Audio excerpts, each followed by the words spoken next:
Welcome back, ladies and gentlemen. Some more time for some more exciting action here from VS Gaming. We do have a new panel guest joining us. Of course, the lovely lady Succubus herself. Welcome. Hello, hello. Bow down, bow down. Great. And of course, Winter. Also great to have you back. Yeah, it's been a long flight once again. But I just made it. Merlini. I didn't want to be Merlini anymore because of what happened, you know. Oh. Okay, we'll get into details. But, yeah. It's time to move on. Is it because I was really enjoying you watching you suffer under that question? You surely want to spend like a couple of moments of awkward silence? Well, I don't want to badmouth Merlini. So respectable personality and... I mean, as a panel host, I feel like I should be getting the most out of you here. So, badmouth, are you alluding to? I'm just kidding. Well, let's not make that matter worse, right?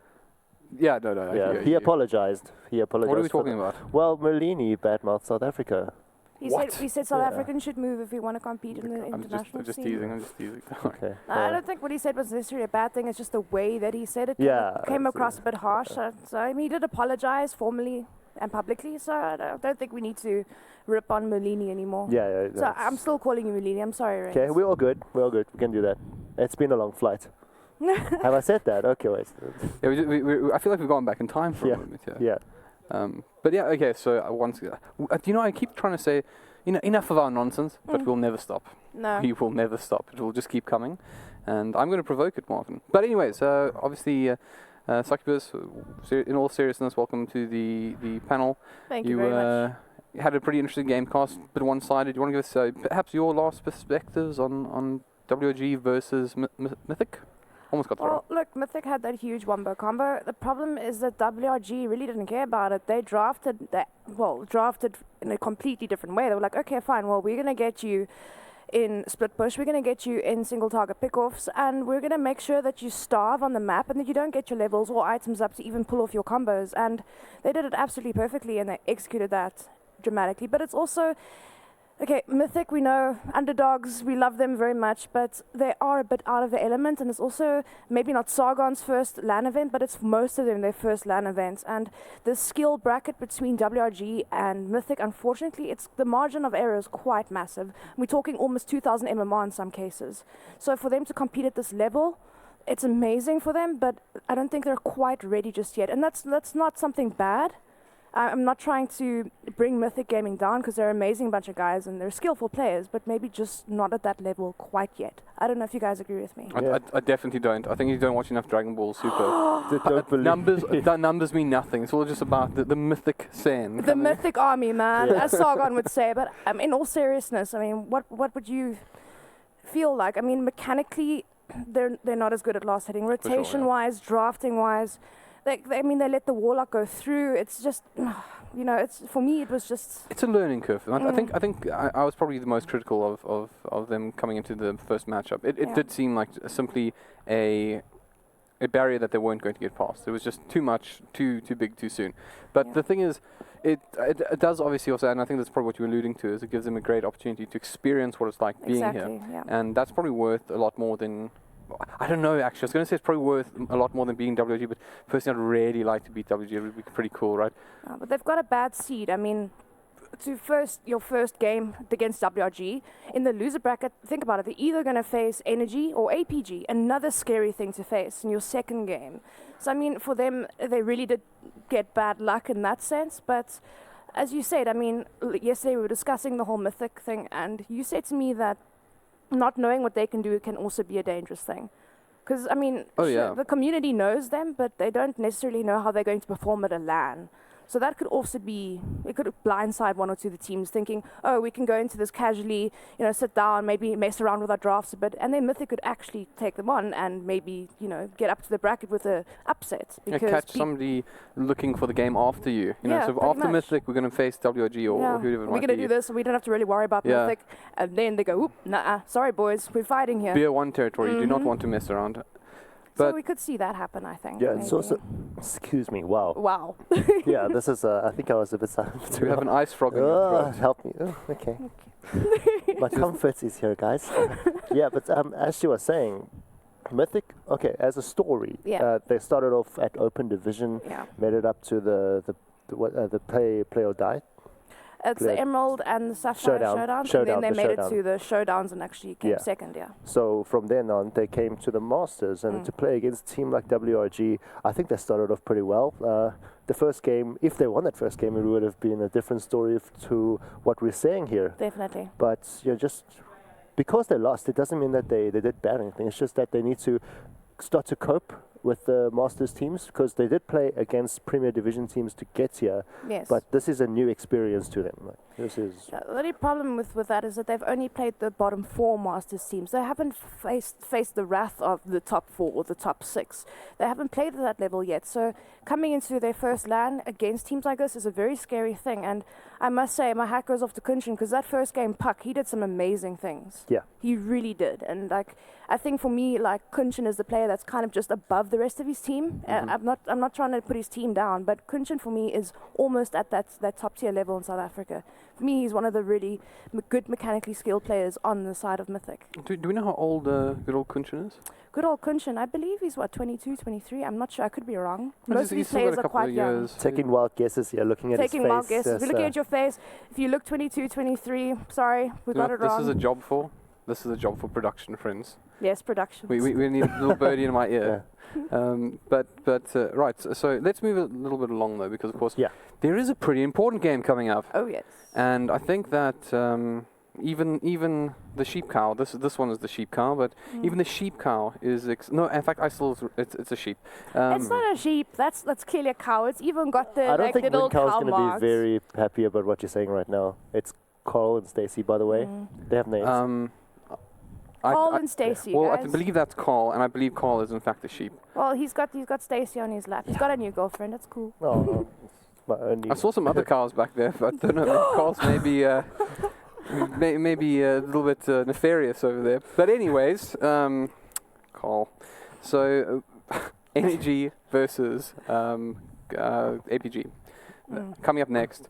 Two very interesting sides. They have quite an interesting story, in fact. Yes, they do. If you consider that, let's segment this up a bit. Let's chat a little bit about Aperture Gaming. Okay, Aperture started, I think, maybe 2 years ago. They played at the championships last year, and they beat BVD, knocked BVD down to the lowest brackets, 2-1. Now, that was a rough event for them. I don't think that was... they expected to win. Maybe they obviously tried, but beating them 2-1 is a big achievement. Oh yes, no other team has ever done that at a LAN, and it was their first official Rage Masters LAN. I mean, they weren't even at DGC the year before that. Yeah. So for them to accomplish that, but what I'm saying by a rough tournament for them is the fact that they had to play after beating BVD 2-0. They had to go and play another game straight after that, and then come back to BVD. So it was actually 3 consecutive hard games for them, and they just ran out of steam. For me, it felt kind of like a slap in the face to them, you know, because if they had a bit more energy and their brains were not so overworked. A bit more energy, you say? No pun intended, Devon. It's important that whenever energy is spoken about in any context, you must make puns of their name. So they needed more energy. Is that why Filthy Frank changed from APG to energy? No, just playing around. But honestly, I think if they weren't so overworked that LAN, they maybe could have accomplished a bit more and maybe be sitting in the second place, or I wouldn't say second, I'd say third place at least. No, it's really true. To be more specific, it was beating BVD 2-1 and then having to play WRG afterwards for the winners bracket finals, which was really harsh. You're going to need the break yourself, right? Yeah. But losing to them, having to play BVD at the lowest brackets, usually BVD would make the grand finals. So it's not that one team that you want to play against. And really. It was an angry BVD as well. They did not take kindly to what had occurred. I don't want to see... Donnie comes back with a vengeance, if he's not calm, something is serious. I mean, here's the thing. I've seen... I mean, we're talking a little bit of like our own history, so why not? And it's very relevant to this event. So I remember watching Bravado lose a couple times. Not entire series, just matches. In fact, previously in 2016, they had gone to a full best-of-5 finals against WRG. And during that event, I remember looking at the Bravado players' faces when they had gone 2-0 down. That was... They were clearly like depressed and sad. It wasn't angry, though. It was disappointment and all the wrong kind of emotions. But at Masters last year, that was an angry team. They didn't come up feeling sad. It was a team that was looking for some revenge, and in the end, not to be in the grand finals. But APG did in fact feel the wrath of an angry Bravado Gaming. But I mean, as you say, APG, that accomplishment themselves was pretty fantastic. Yes, it was. It's also a different team. I think they've changed two players from last year championships. They definitely did. I think Flanks left, didn't want to play competitively more, so they did the APG Academy. Their only rule was never to practice, so they just did it for fun. And then they've put in Filthy Frank, who took over Flanks' role. Oh, okay. And then obviously they replace Adastum with Hurley, but as a stand-in because the roster changes weren't clear yet. And then obviously PSL joined him after that fact. And then Flanks came back in with when Filthy Frank, swapped teams. So now it's basically the same guys minus Adastum. Yeah. So it's still a big change. I mean, a core player switch is much bigger to. Just to cope with it again, just to make back the APG as it was during 2016. Okay, that's pretty weird. I mean, for me, they're getting rid of such a mechanically sound player like Adastum. It's a very risky move. Yeah. For APG. So it's just the cow's getting the spotlight. Yeah. Stacey, how do you feel about Adastum leaving APG? I'm pretty sad. Okay, was that real? It was pretty good. I'm a ventriloquist, part-time. You can be the next Jeff Dunham. Yeah, sure. Sorry, It's the only one I know, so. it's the only one we all know, so don't worry. Anyways, you were saying. For me, though, as soon as Adastum left that team, I mean, they've just dropped down in the league. They really have. They're getting someone that mechanically strong out of your team, the very big move. But also getting then Flanks coming in, Filthy Frank coming in, and then Flanks coming back in. It's a lot of roster changes, which means the synergy is all screwed up as well. So finding your team synergy once again with the new player, I mean, having 3 different carry lineups, carry cores in your team, there's a lot of communication that needs to be re-established in your team. So I think once they get that, we might see the old APG come back. It's interesting you said. I was going to ask you, Reigns, have they lost that APG magic that we saw last year? I don't believe that. I want to see the magic here at this event.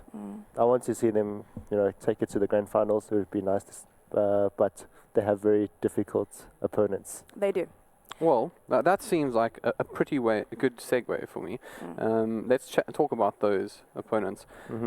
Energy Esports. They were Carbon last year. They got purchased by the Energy MGO, something to that effect. But effectively, this is a roster that we've had fairly stable for a while with the name change. Yes. So how do we feel about the new Energy roster?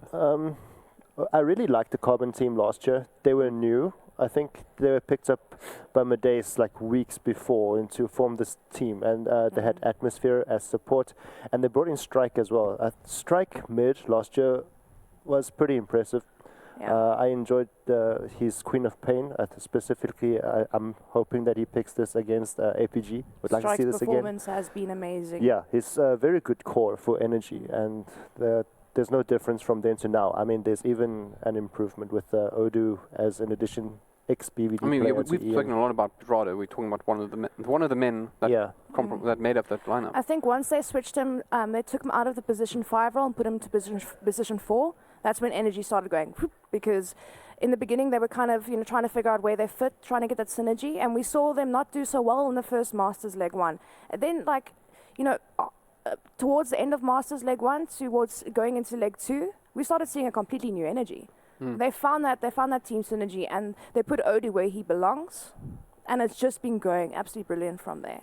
It's actually really interesting. I had a chat to Odu previously, and the thing is that Odu is this man is somebody that is very special, right? Yeah. We're not talking about a strong Dota player who has, done the laps, and we can talk about him with respect. We're actually talking about a guy who will sort of live as probably one of the defining moments amongst that particular team as being like a side that has influenced so much of what we've done to this point. I mean, WRG was a side that literally grew in the sort of footsteps of Bravado Gaming, and eventually there came a time when we can say that they surpassed them, perhaps. But even then, the last showing between Bravado and White Rabbit Gaming, Bravado won. And it was kind of nice to see the big boys sort of walk away with the good one.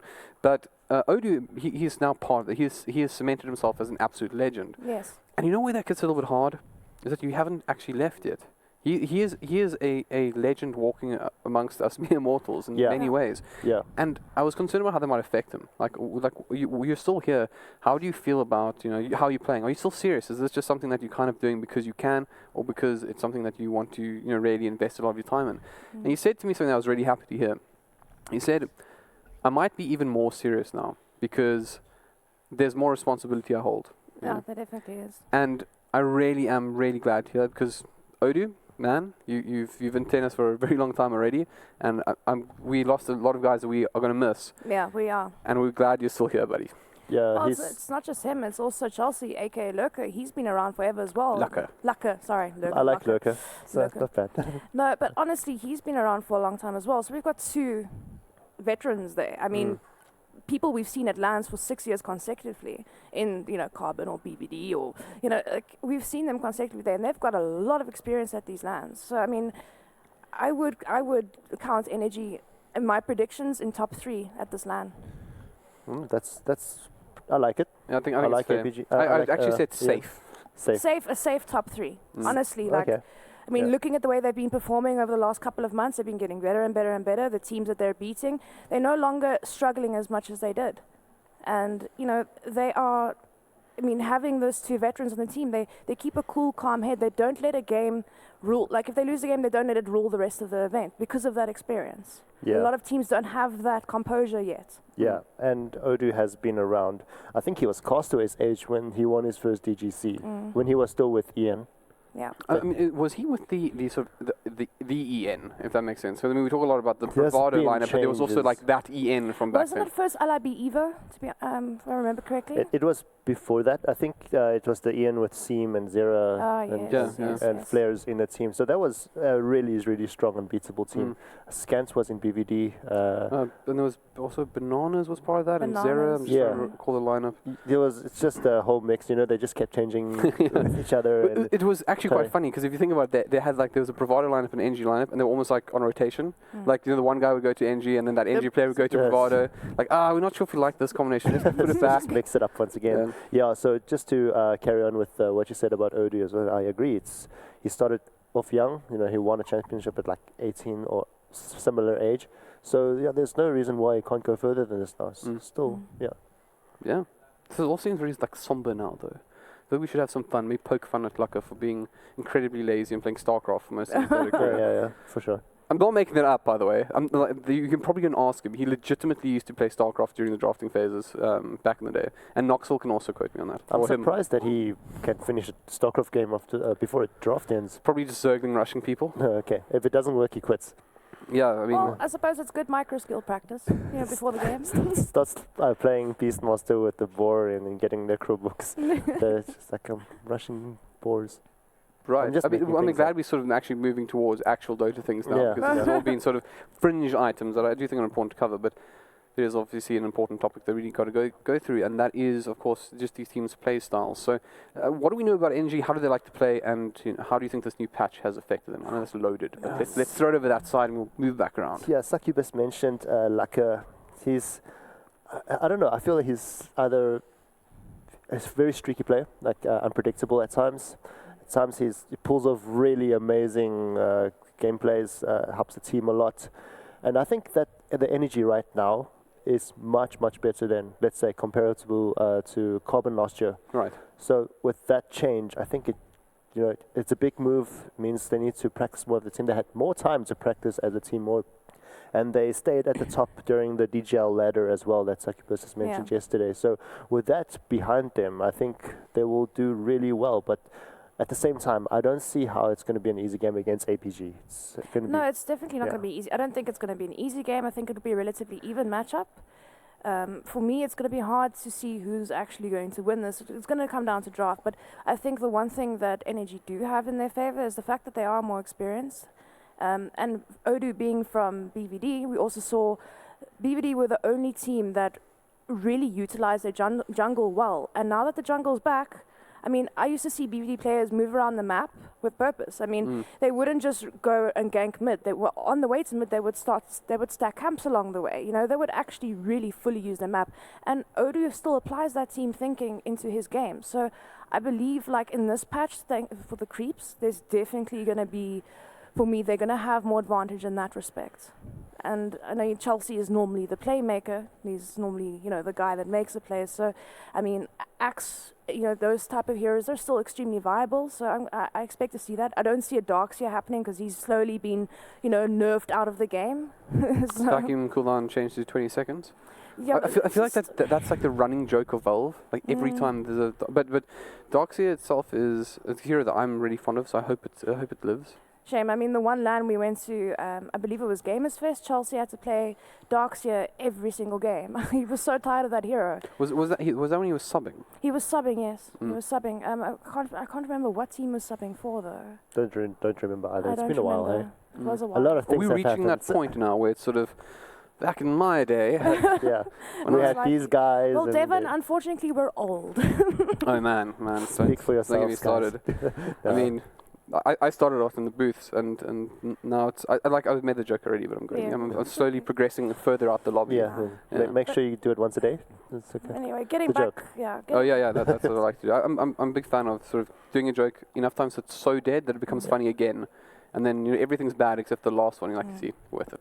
Yep. For me, though, like APG, very aggressive players, very aggressive style. Like they like to make the plays. They like to do a lot of ganking, a lot of rotations.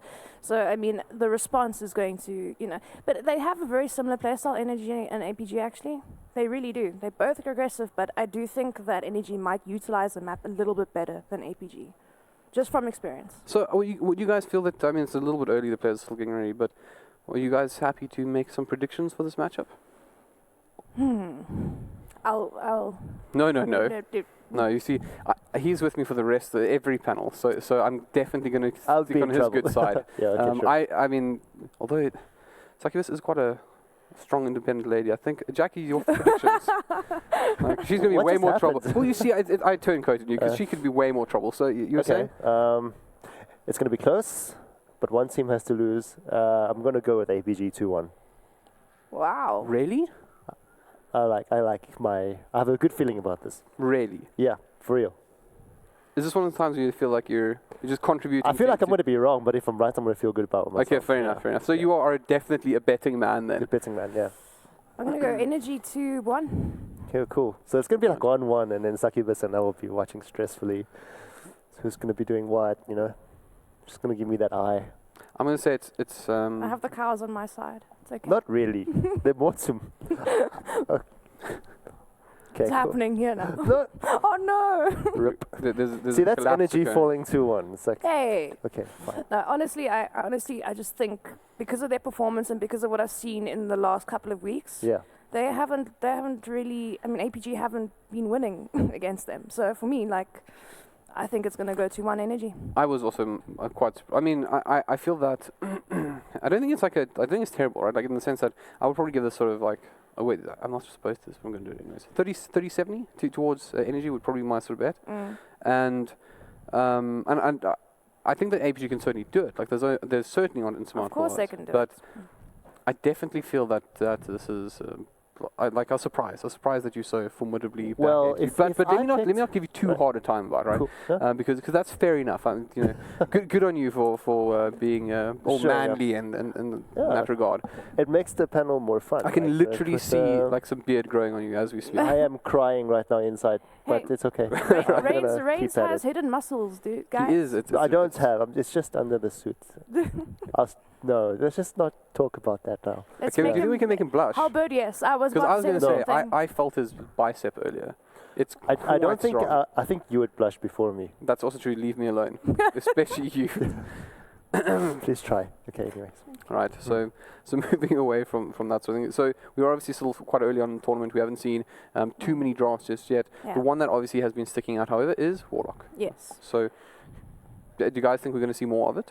I think when we see, I mean, not to say anything like bad on it, but Mythic, let that slip through in the first game, and then they picked it up immediately in the second game. But honestly, when it comes to the other teams, they're not going to let that stuff slide. They're gonna ban it first or pick it first. Yeah, let's. I think WRG as well at game 2 when they gave Mythic the Warlock, they had a good plan to counter it.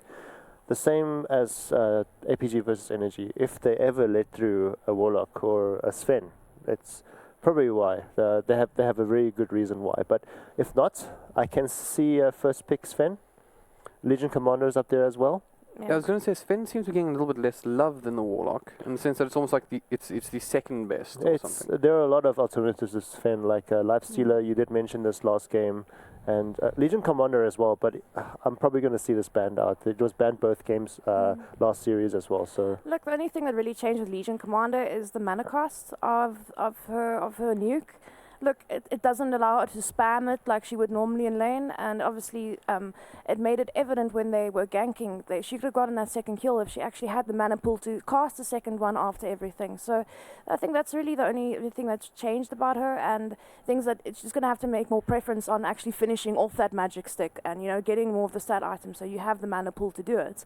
So Legion Commander for me is still a very strong laner. And I know the Aghanim Scepter now additionally adds that it's a spell immunity, but would you viably still get the Aghanims on it? That's the question. Is it truly better than BKB? Because, I mean... Can we just go there for a second? yeah, sure. Yeah. Why is the Aghanim Scepter... Can somebody just justify this item to me? It is the most situational pickup in Dota. Yes, it is very situational, yeah. And I say that in the nice way that we say, yes, that's clearly a situational pickup because it's generally reads as bad.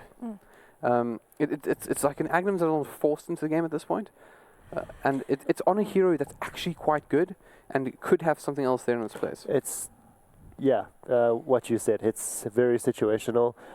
You can have games where you can have the Alchemist in and then just, you know, supply it for the team. So that's... I think the better strat is to do that in, like, let's say the Legion Commander. When Succubus mentioned, it's not an item that you would spend 4,200 gold on. It really isn't. There's so much better items out there. Yeah, so I would consider it luxury to have...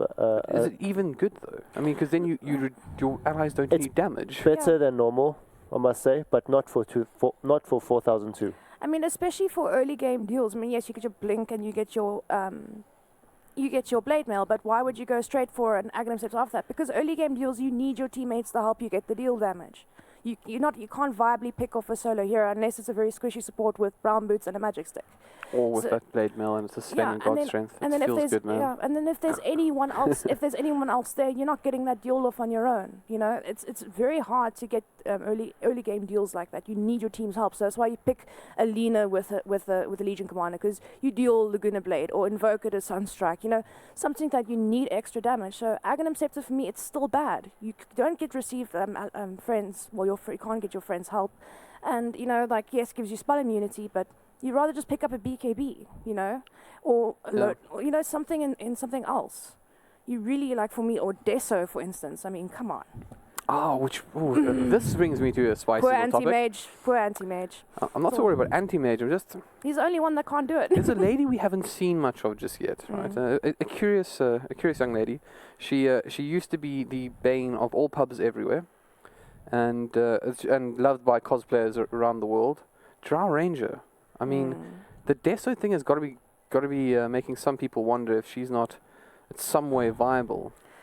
It could be, but the problem with Drow is that she's still very susceptible to ganks, and in the current meta, you get those catchy team fight heroes. She's just not good against it.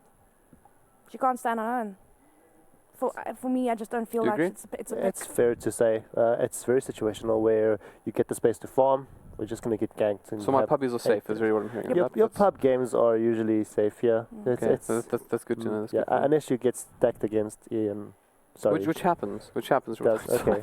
It feels bad, man. Yeah. Okay, so we're the players getting ready. We should be live fairly soon. In fact, the little birdie in my ear is telling me it's just literally a minute away. So exciting time. So any hero that you would like to see, any hero that you particularly like to see just as a wish list item? Night Stalker. Ah, that's good. Into the meta, huh? I want to see a Sven. It's been banned all the games. I want to see a Sven. Yeah. You want to see level 10 Sven take on a 6-stack of Ancients? I would. I'll sit here and I'll wait for it. Make sure the replay is there. Yeah. Great. Let's see. What would I like to see? So no, I'm just kidding. I was gonna say no one cares, Dave. I'm joking. No, I was going to bring up a friend from our old masters. The poor and it is kind of relevant, guys, because Bobby Alls, he's a believer too. No, it's not Bob Yules. I call him the Yules of Bob. He's his own item altogether. Right. What would that even? Okay, The wait. Yules of Bob. We're getting sidetracked far too much. Yeah. I'm sure people are. So who would you like to see, Devin? Mr. Hulbird. To be perfectly honest, I think if I was going to pick up a wishlist item for the current changes, definitely Panda. Oh yes, yes. Panda. Exciting hero. Bring him back. Pretty strong. They still need to give his pandas when he splits a little bit more HP. I think then he would be picked up a bit more. To be honest. Tank it up more. Tank his Fusion with Chen, you say? Go get that extra that would be ridiculous. Oh, that would be nice. That would be absolutely ridiculous. No, but yeah, for I me expected a Spectre. I don't know why. I thought you would say Spectre. Spectre got nerfed. But we hard. haven't seen Spectre for so long. I thought you'd be Spectre. We've Should I be offended? We have. No. I'm not sure here. No. We've seen Spectre quite a bit in the Masters games, but to be honest, he relies on those early game haunts to get kill assists and stuff, and that's a lot harder now. With I think it's 180-second cooldown on his ulti at level 1. It's pretty rough. It's a pretty big nerf to the hero. It's going to slow down his progression quite a lot. So for me, I don't think we're going to see Spectre. So Panda it is. Although I must say, I remember the try-global strategy back in the day. Giving away my age again here. What Zeus, Spectre, and Nature's Prophet. Yep. Before Nature's Prophet, LT had a limited amount of hits. So it just used to hit everything on the map and used to blow things up. Lots of fun was had. Yeah, not fun. I mean, it depends what side you're on, right? Yeah, I suppose. And if you're on the winning team, you're kind of laughing. But I mean, if you're on the enemy team, you're just like, not again. It's over. Not again. 5 minutes Please, and not it's again. over. I mean, what's really funny is that this is once again Dota 1 stuff, and dare I say, I was trying to get there earlier, and I'm finally going to be able to get there. Is that you see, I was the support Viper, which was actually what used to support the Spectre support back Viper. then. Was legitimately what used to look after the Spectre. Yeah. Ha! Dota Universe, take that. Oh, do you guys remember Ricky Deathward? Oh yeah, good times as well. Good times as well, because that made sense, right? No. Balance. Invis Deathwater coming at you guys. Seems legit. Yeah, so I mean, those are the heroes that we're kind of keen to see. So it was unanimously. What do you guys pick again? Sven, and then Night Stalker. Night Stalker. I want to see the flying vision. You know. It really does seem quite terrifying. Any things that you would not like to see? Any heroes that you hope that have been sort of pushed away from this patch and that we can Monkey move on King. from? I'm so tired of seeing him. That is definitely gone. Yeah, he's not coming back. He's literally rest in peace. He's that person who rocks up to the party, right? You can hear all the music going on in the background, like, "Hey guys, I'm here." There's no party here. You know, somebody sort of walking around the door like, "Party!" You know, then Monkey King's not getting invited in. But Pit Lord is effectively something to consider. Oof, he just didn't make any impact. I mean, such a good hero. Split attribute aura is amazing, but I mean, everyone kept picking him almost consistently in the Masters legs, and it just didn't have any impact whatsoever.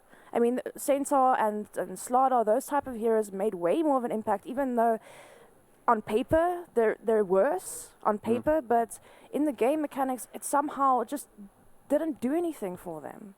I mean, I think it worked once when it was coupled with a disruptor and they actually got all the combos off together. But other than that, if there's no solid lockdown for him, I mean, yes, his root's quite nice, but if there's no like combination of heroes to do something with him, it just falls off so hard. It's even worse than Undying in most cases. Although I recall a very old strategy. I think this must have been Dota 1 as well, where if you would channel an ultimate with a Pit Lord TPing in, that the ulti would actually land on the other side. Yeah. And they used to do that for things like Sand-King. And Sand-King is actually something of interest.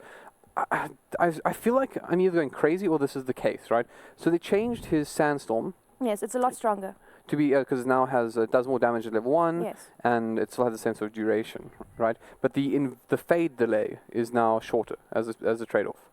But I feel like that's how it was originally, and they changed it, and now they changed it back. Am I going crazy, or is that in fact the case? I think you're not going crazy. That's good to know. I think there's just too much to remember. Gone crazy already. That's pretty much it. Yeah, the patch has changed twice in half a year, so yeah, don't take it around yourself. I mean, we're HOTS now as well. We've embraced our new HOTS overlords. Oh yeah. You know, I think it was HOTS as well. I can't even remember the meme. It was too long ago now. Yeah, and also I think Oracle's died down a lot as well since the beginning of the year. We saw a lot at the 2016 DGC champs, but now he's just disappeared. Make him a hero again. Question. Oh, do you think we're going to maybe see some more Earth Spirit now? Because Monkey King's gone. Yeah, definitely. expected Mythic guys to pick up the Earth Spirit. Just didn't happen, but for sure, position 4 really strong. I feel because we always saw it, right? Now it just almost like has a greater value because Monkey King has been sent to the depth of the nerf pit. So it would make sense we see him. But what do you think could almost pull up that role as the new Earth Spirit in that regard? That's what I'm saying. That's why I said Night Stalker. Right. I want to see Night Stalker in that role because I mean, not only is he really good, well, you know, at ganking, he's got the silence, he's got the slow, but you don't even have to have Aghanims to fly. Just press E. So it's for me, it's just even just having him on the map is value because it just restricts enemy team's vision to a point where they can't see anything on the map. I mean, their ward vision is like this. And that is the most irritating thing in Dota. Yeah. It literally makes me. It makes me sad. Like flip table over. And you know how much wards mean to me. I mean, I keep in every game. I'm like, where are the wards, guys? I need my wards because it's frustrating. Because I would buy wards before I buy boots if I support because I feel like it's that important. Yes, and you I can attest. You certainly a certain member of our panel from earlier would also be able to attest. In fact, that you do indeed live up to that desire to have wards up at all times. Fair enough. Fair enough. Pro tip, if you do play with Succubus, better ward. Yeah, you'll become a better player very, very quickly if you don't ward. Just not with Jackie or Reigns, because then you will start buying Dagons and everything. Yeah, for sure. Yeah. It's a good strategy. It now kills illusions instantly, so I mean, now kills they're just encouraging him. I know, right? I mean, now he has like some sort of reasonable excuse, like, oh, there's a Terrorblade in the game, and I just wanted to resolve this issue. Zap. You're a Sven, you know, like that. He won't just get level 1 though. He'll go all the way to level 5 and be like, always. You never stop at level 1. All we need back in our lives is actually Dagon couriers. Oh wow. That would be nice, yeah. So just get around here. Zap. Just no level support. Yeah, I mean that's all that's needed. Yeah, you literally just leave hero. Pick a Zeus, get that 6 hit your ulti when required. I got this. Yeah, and anyways, okay, so we're having a lot of fun on this panel. Obviously, we're messing around a bit, waiting for the players to load in. But there is actually something I found pretty interesting. Back in the sort of earlier times of, let's think sort of when Roshan was in his old spot, before he renovated. An era, yeah. We always spoke about the dire advantage, right? And there was and based on the dire advantage, you also got I believe it was back when it was a first pick advantage, or what was one of the ways around. So you always had teams picking either a first pick and dire, or rather, they would always want to be first pick and dire. A side or pick, yeah. Yeah. But there was like the key one that you wanted. How do you guys feel that has changed now with the current level? Roshan moving towards Radiant's definitely the thing now. Radiant's a better side to start on. And pick, I mean, where do you guys want to sit? Well, it's difficult, say. They balance it really well, actually. It's cool. It's fair to say Radiance is a nice such song. It's easy to get there. Oh, that's just my personal preference. Yeah, I mean, you might have a different preference. Yeah, no, I don't think I have a preference right now. It's been balanced. It was a huge change for a lot of people. A lot of people liked it, more disliked it, but, we're all playing the game now. So hey, guys. We get cheese on second rush now. That's pretty good. That's actually really good. So getting some extra calcium. Forces people to, forces more people to rush early in the game. What was it? Right, anyways. Yeah. So, apparently I'm a massive troll because I did say the game would be going on live in a minute, right? But I really just wanted to tease everyone in the audience. Don't trust Halberd, guys. It's just not happening. And I believe #blame Devon is a thing now as well. So it is. There we go. Look it up. Yeah. He's got secrets hiding in that beard of his, guys. So where I keep all my MMR. All right, but I'm sure you guys are just as keen as us for a little bit of a break. So we'll be back shortly, and finally we'll get you guys some action once again. It's going to be Energy versus APG.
Hey guys, welcome back.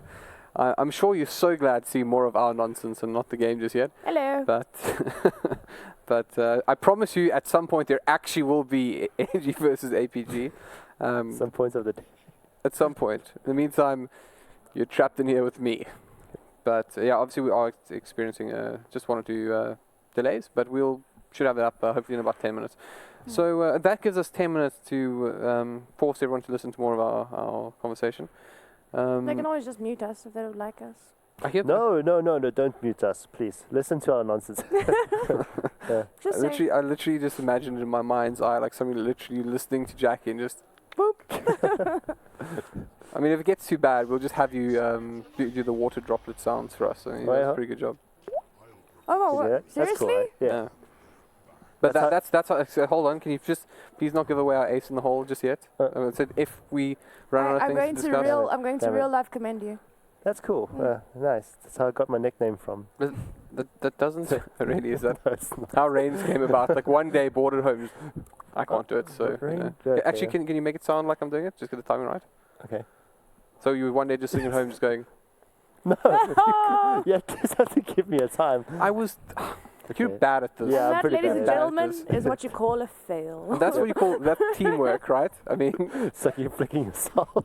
You to find your teeth in it. Why are you hitting No, yourself? actually, Why are you hitting yourself, Devin? Why are you hitting I yourself? would actually love to know if somebody was actually listening to the stream YouTube right now, or just watching the stream and just literally start seeing people flicking themselves on camera. What are you people doing? Right. Yeah. We're professionals, guys. Come We on. are. Just stop. Right. Stop. Okay. So Yeah. great. APG versus Energy, obviously, eventually coming our way. Yeah. Can we think of any sort of truly great previous matches that they've had? Any rivalries and They had a different team, both of them. I can live with that. I mean, the MGO is the MGO. Yeah, no, I don't recall any nothing. notable. I think the only rival team that everyone's trying to beat right now is WRG. I mean, Let's be honest. Is it fair? I mean, It is fair. It is really fair. They're the top dogs now. They've proven themselves to be but unbeatable. XTC versus APG. Surely that there's some bad blood there. I don't think there's bad blood. I think everything was done in pretty good faith. I don't think anyone's mad at each other. They seem really happy together. Mm-hmm. There's no like meanness or resentment or anything like that. So we'll have to provoke them. We have to provoke them. Yes. Wow. Have to. Right now, even.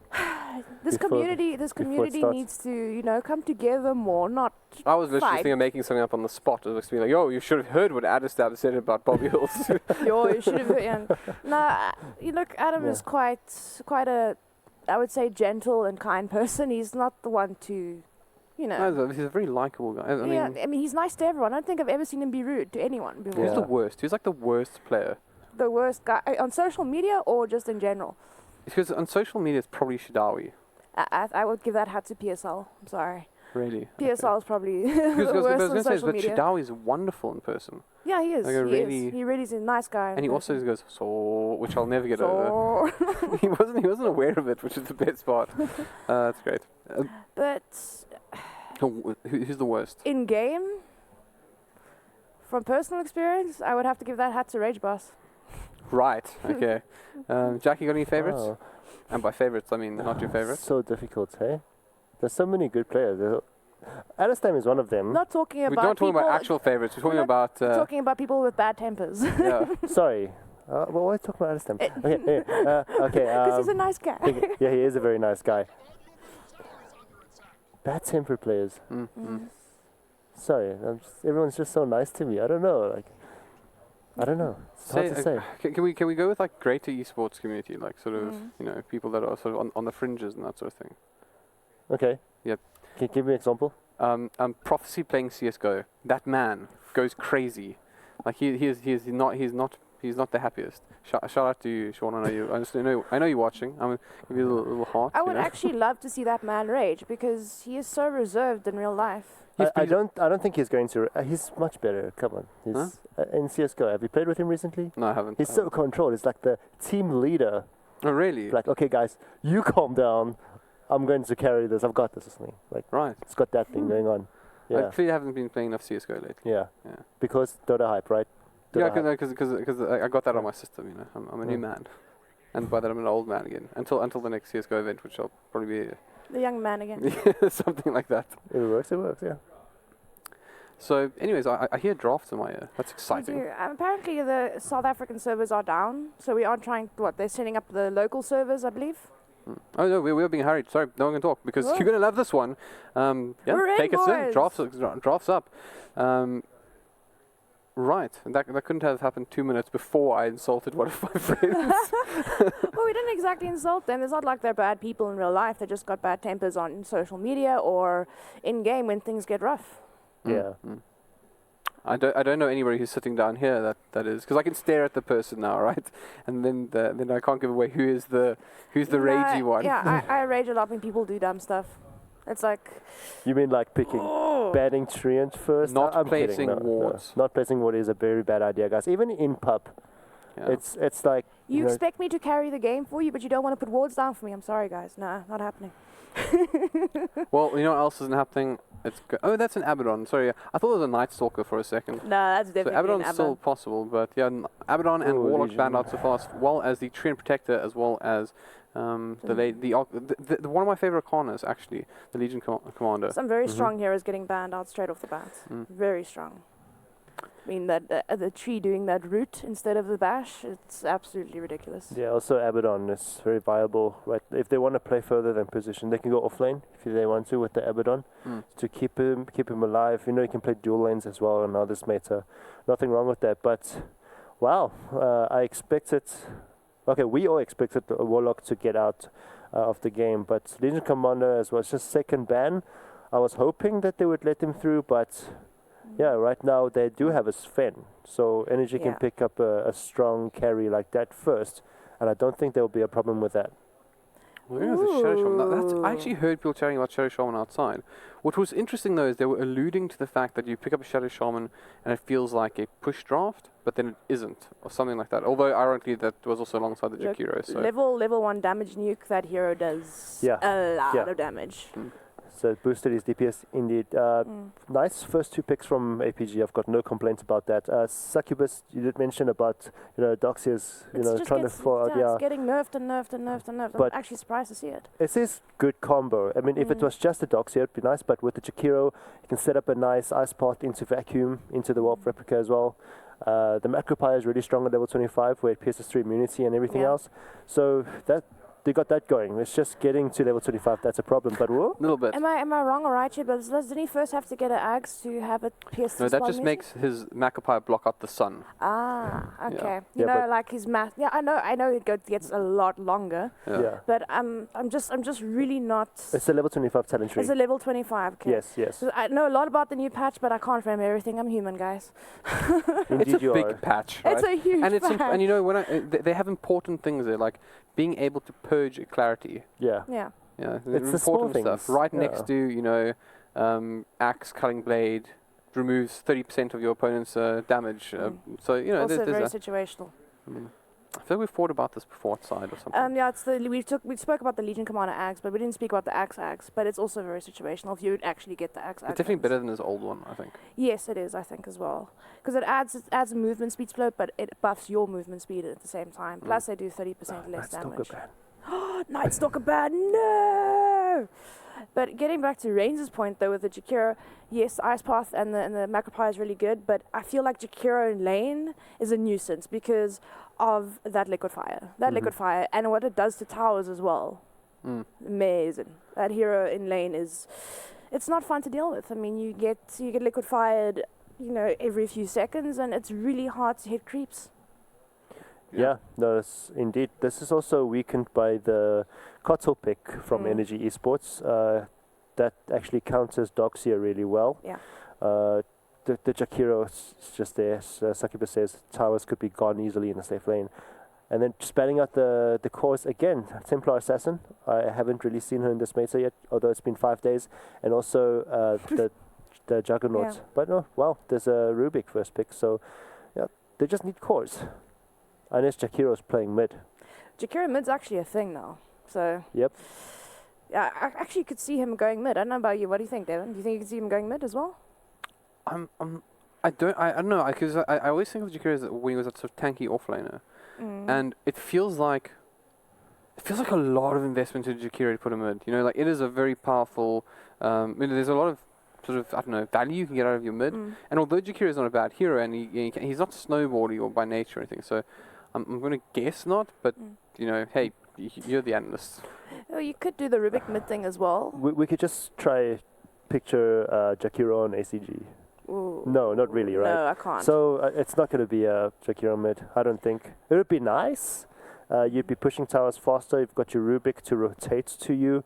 I don't think that the mid play of Energy Strike is going to have it really well with the Jakiro early game. But with all that together, yeah, I think it's going to be a support Jakiro. And then the mid will be picked now, and then they'll pick the carry later, or vice versa.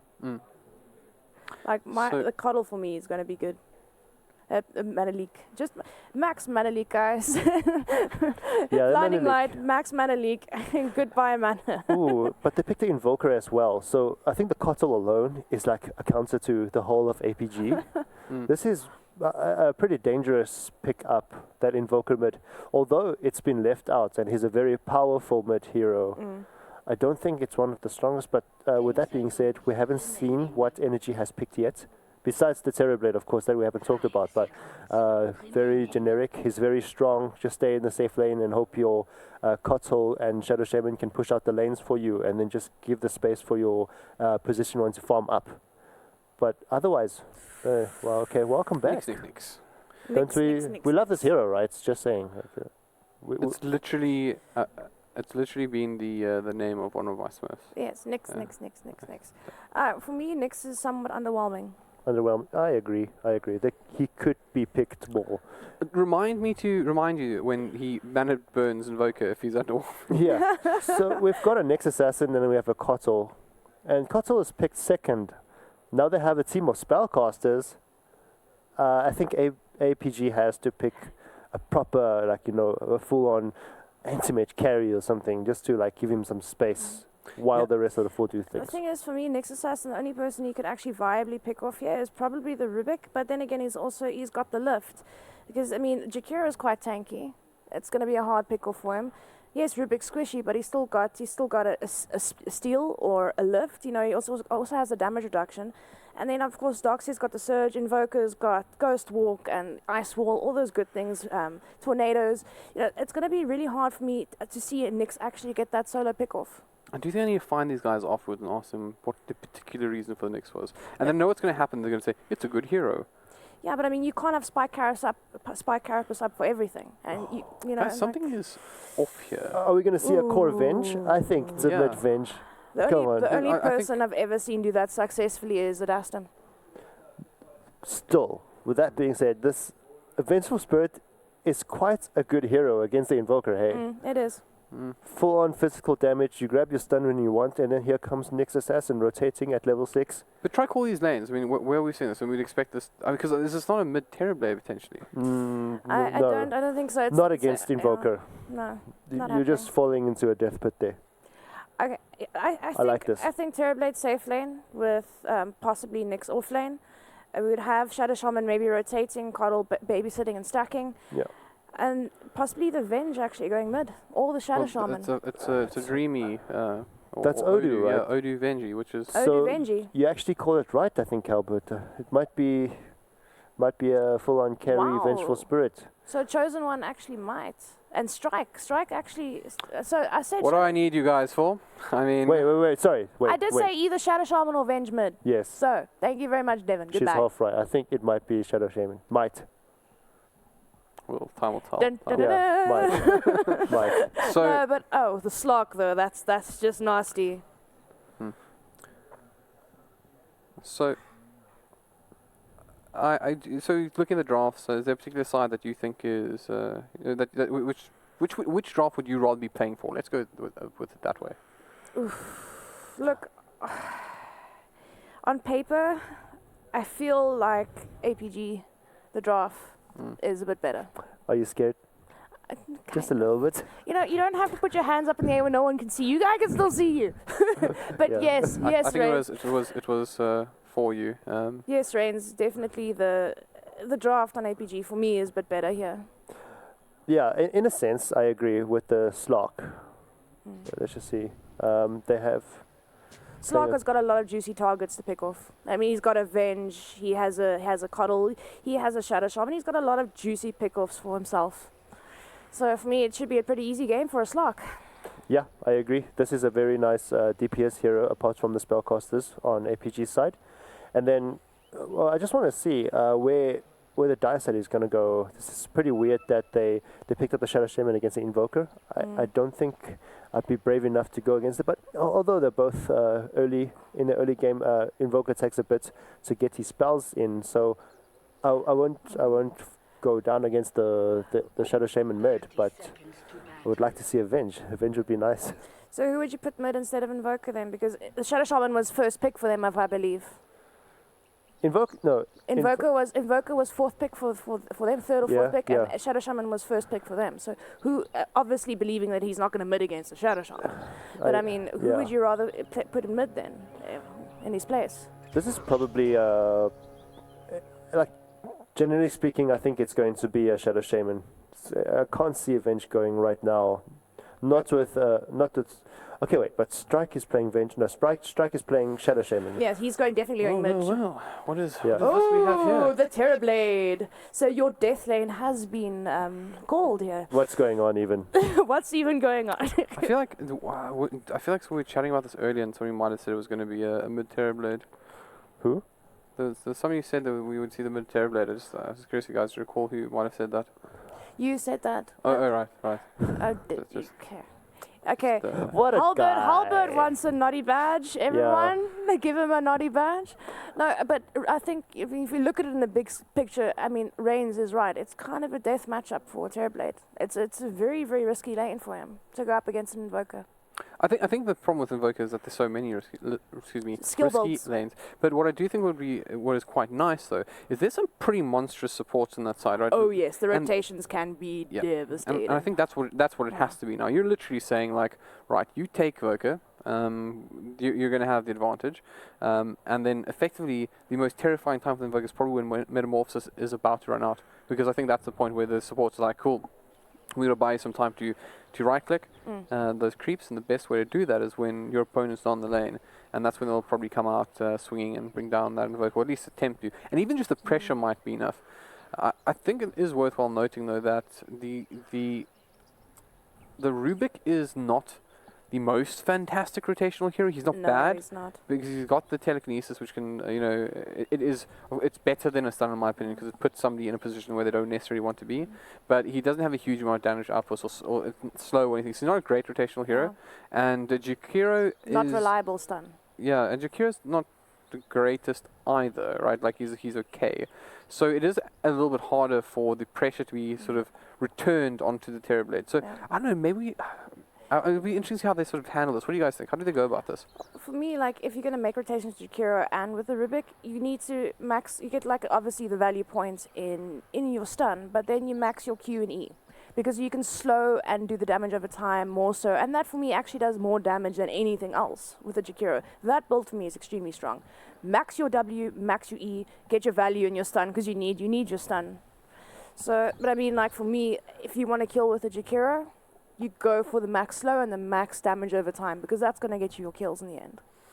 Fair enough, fair enough. So, obviously, a small tech issue that just being sorted out. So we'll be back shortly. But in the meantime, I guess we can just talk about how we think these actual lanes will go down outside of the mid lane. Like, what are we thinking about the off laners? Where do we feel about this Nyx in particular?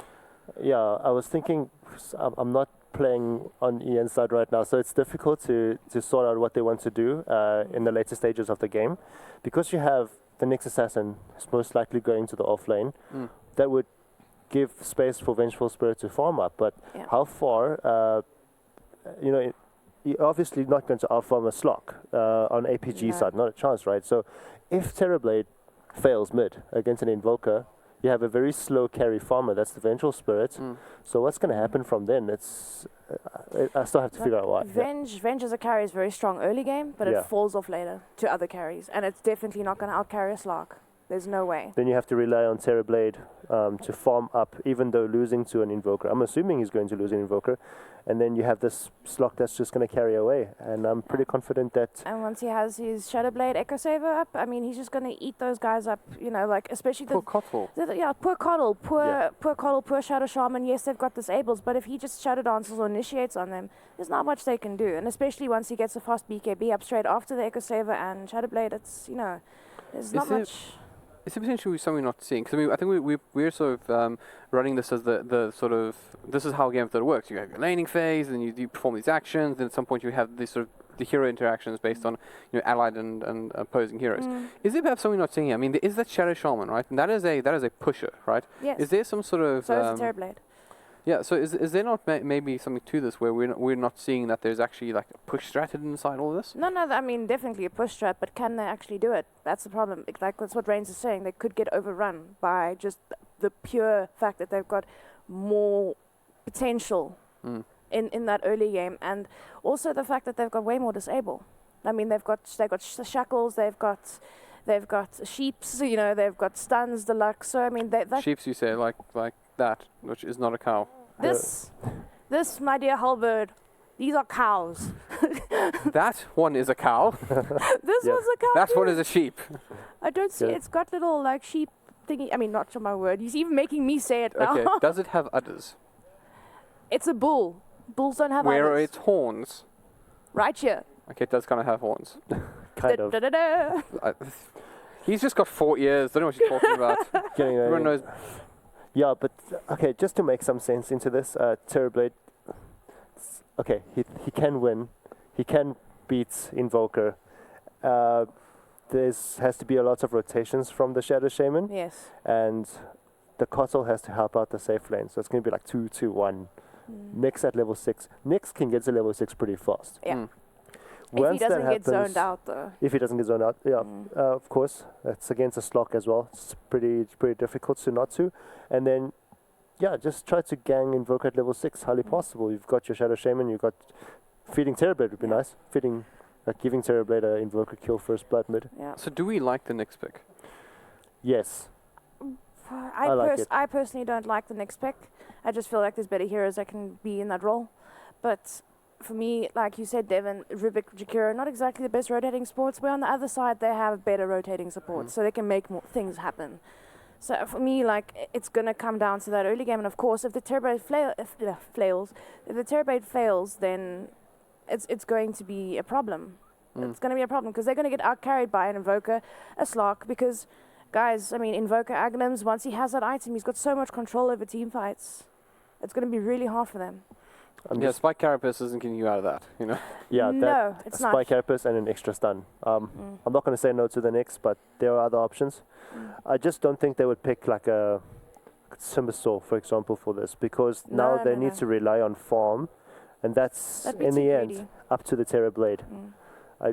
I want this to work. Like it's something that we don't see often, but APG's lineup is just standardly really strong. For me, though, like, who would you say could a Nyx Assassin could viably pick off on his own? Nyx Assassin, that's a difficult one, I guess. Jakiro's really tanky. Doxia can just run away. I guess with the help of Kotal, Nyx Assassin can pick off anybody. Yeah. But alone, no, that's pretty difficult. It's not a fun game for him by no means. He's gonna have to play like an absolute star. But as you said, everyone just builds soft wizardries. Like literally 6-spot it. Yeah, just keep going. As you said, the mana burn's going to be pretty effective this game. So, I mean, especially against the Invoker. So that could work a lot to their favor. Maybe power down the Invoker in team fights just a little bit. Maybe that's just his role. Power down that Invoker, make sure he can't do much. You know, mana burn him, maybe Spike Carapace or two, you know, try get some of them like out of the fight so we can actually take over the fight. So maybe that's where we are not seeing it. Nyx being sneaky, kind of, you know, limiting the Invoker's power. That could be a thing as well. From APG's perspective, though, I mean, you mentioned the Invoke. Obviously, we've spoken about from the sense of how do Energy deal with the Invoker in mid, since it is a more favorable matchup. How does the Invoker deal with the fact that he's likely going to get more pressure? I don't think that Invoker is at ease right now. I mean, sure, he can win the lane against the Terrorblade, but because Ian has picked so unpredictably, they don't really know what they're expecting of this, right? Yeah. They don't know that Terrorblade's mid right now. They could be expecting the Shadow Shaman. And then, you know, it's just the small things, and I think the unpredictability can actually beat APG in this game. It's by no means easy. I think right now, 50-50. Although we do understand APG's draft more, we don't know what the gameplay Ian is going to show us. Yeah, that's a very interesting point. I mean, it could be hit or miss. I mean, it could. I think it is hit or miss, but it could be, you know, a case where this is something that could be a little bit pockety, and I guess these things reveal itself when they are, and they're likely to, I don't know, give us something else surprise in this matchup. So when we do get there, I'll release you eventually. I'm looking at the wrong back camera. I'll release you eventually. Which one actually? This is our friends here. This one. This is the friend camera. So, hi friends. We're losing a lot of friends actually. First we like Shadawi worst on social media. Rage Boss is the meanest person in game. Who else? I was giving Prophecy a hard time. It's in the name, man. It's Rage Boss. Probably a little bit proud of it, to be fair. Yeah, pretty much. Have you installed anyone today? I feel like you should. No, I'm the good guy All the here. cool kids are doing it. No. Peer pressure. I'm not cool enough. This is happening. That's not. This is happening. I can mention the good players. Excuse me? I can mention the good mannered players. The good mannered. No. Let's go for something else. How about? She'll help me out here, Succubus. Any thoughts on what we can get? Like the Reigns Award. Most versatile player. No. That's a nice thing to say. Fourth most picked hero. Oh. No. We've already gone with that. Fine. Player who most resembles Stacy. Which one is Stacy again? Stacy is the one that we know for certain is a cow. Stacy's tall. A player that resembles Stacy. Stacy is quite tall. RDK, he's tall. Santo. Santo is tall. Oh wow, yeah. He's really a tall person. Yeah. He is a tall person. I was actually walking double my size. Walking down the stairs and I was like, "Hi there." Santa's like this. He's such a nice guy. We're not talking about the face, talking about the length. I'm pretty sure he's just. I'm just gonna get unfollowed right now. That's exactly what's happening. It's like, I really hope Santa gives you a hard time later. If anyone sees Santa just walking around, just tell him. We're sorry. No. That Reigns is a bad man. You should have words with him. Just be careful. He does have some hidden muscle. It's okay, Reigns. Stop, Santa. No, I'm really short compared to him. It's actually quite a sad-looking face. Yeah, he's hurt. I don't know. Are you suggesting that the car wouldn't want to look like Santa? That's not very nice. That's not very nice either. I mean, Reigns, enough of this. Yeah, now. jeez, man. Kind of stuff. Wow. Savage is too real now. I don't think we should ask him to meet again. He's just waiting. He is, eh? I mean, he made like these fairly like I'd say Light-hearted PG-10 or something. I don't know. You know? PG-10. And Reigns just like Rip. just causing people to go into states of depression. What's the new taunt? Brutal, savage, wrecked. Yeah. Well, on that note, let's go ahead and hand over. Who's actually casting this one? Actually, it's going to Scarpy be and Scarpy Reddit. and Reddit, yes. Excellent. Right. Well, in that case, Scarpy and Reddit, please take us away with Energy Esports versus APG. Finally. Hey everyone, and welcome back to not welcome back, but welcome back to you, I think, and welcome back to everyone else watching. This is, of course, our first game of the day. It is Energy Esports versus Aperture Gaming. Interesting drafts underway. What do you think about it? It's pretty interesting. I'm quite surprised by the Energy draft here when they go for the mid lane Shadow Shaman.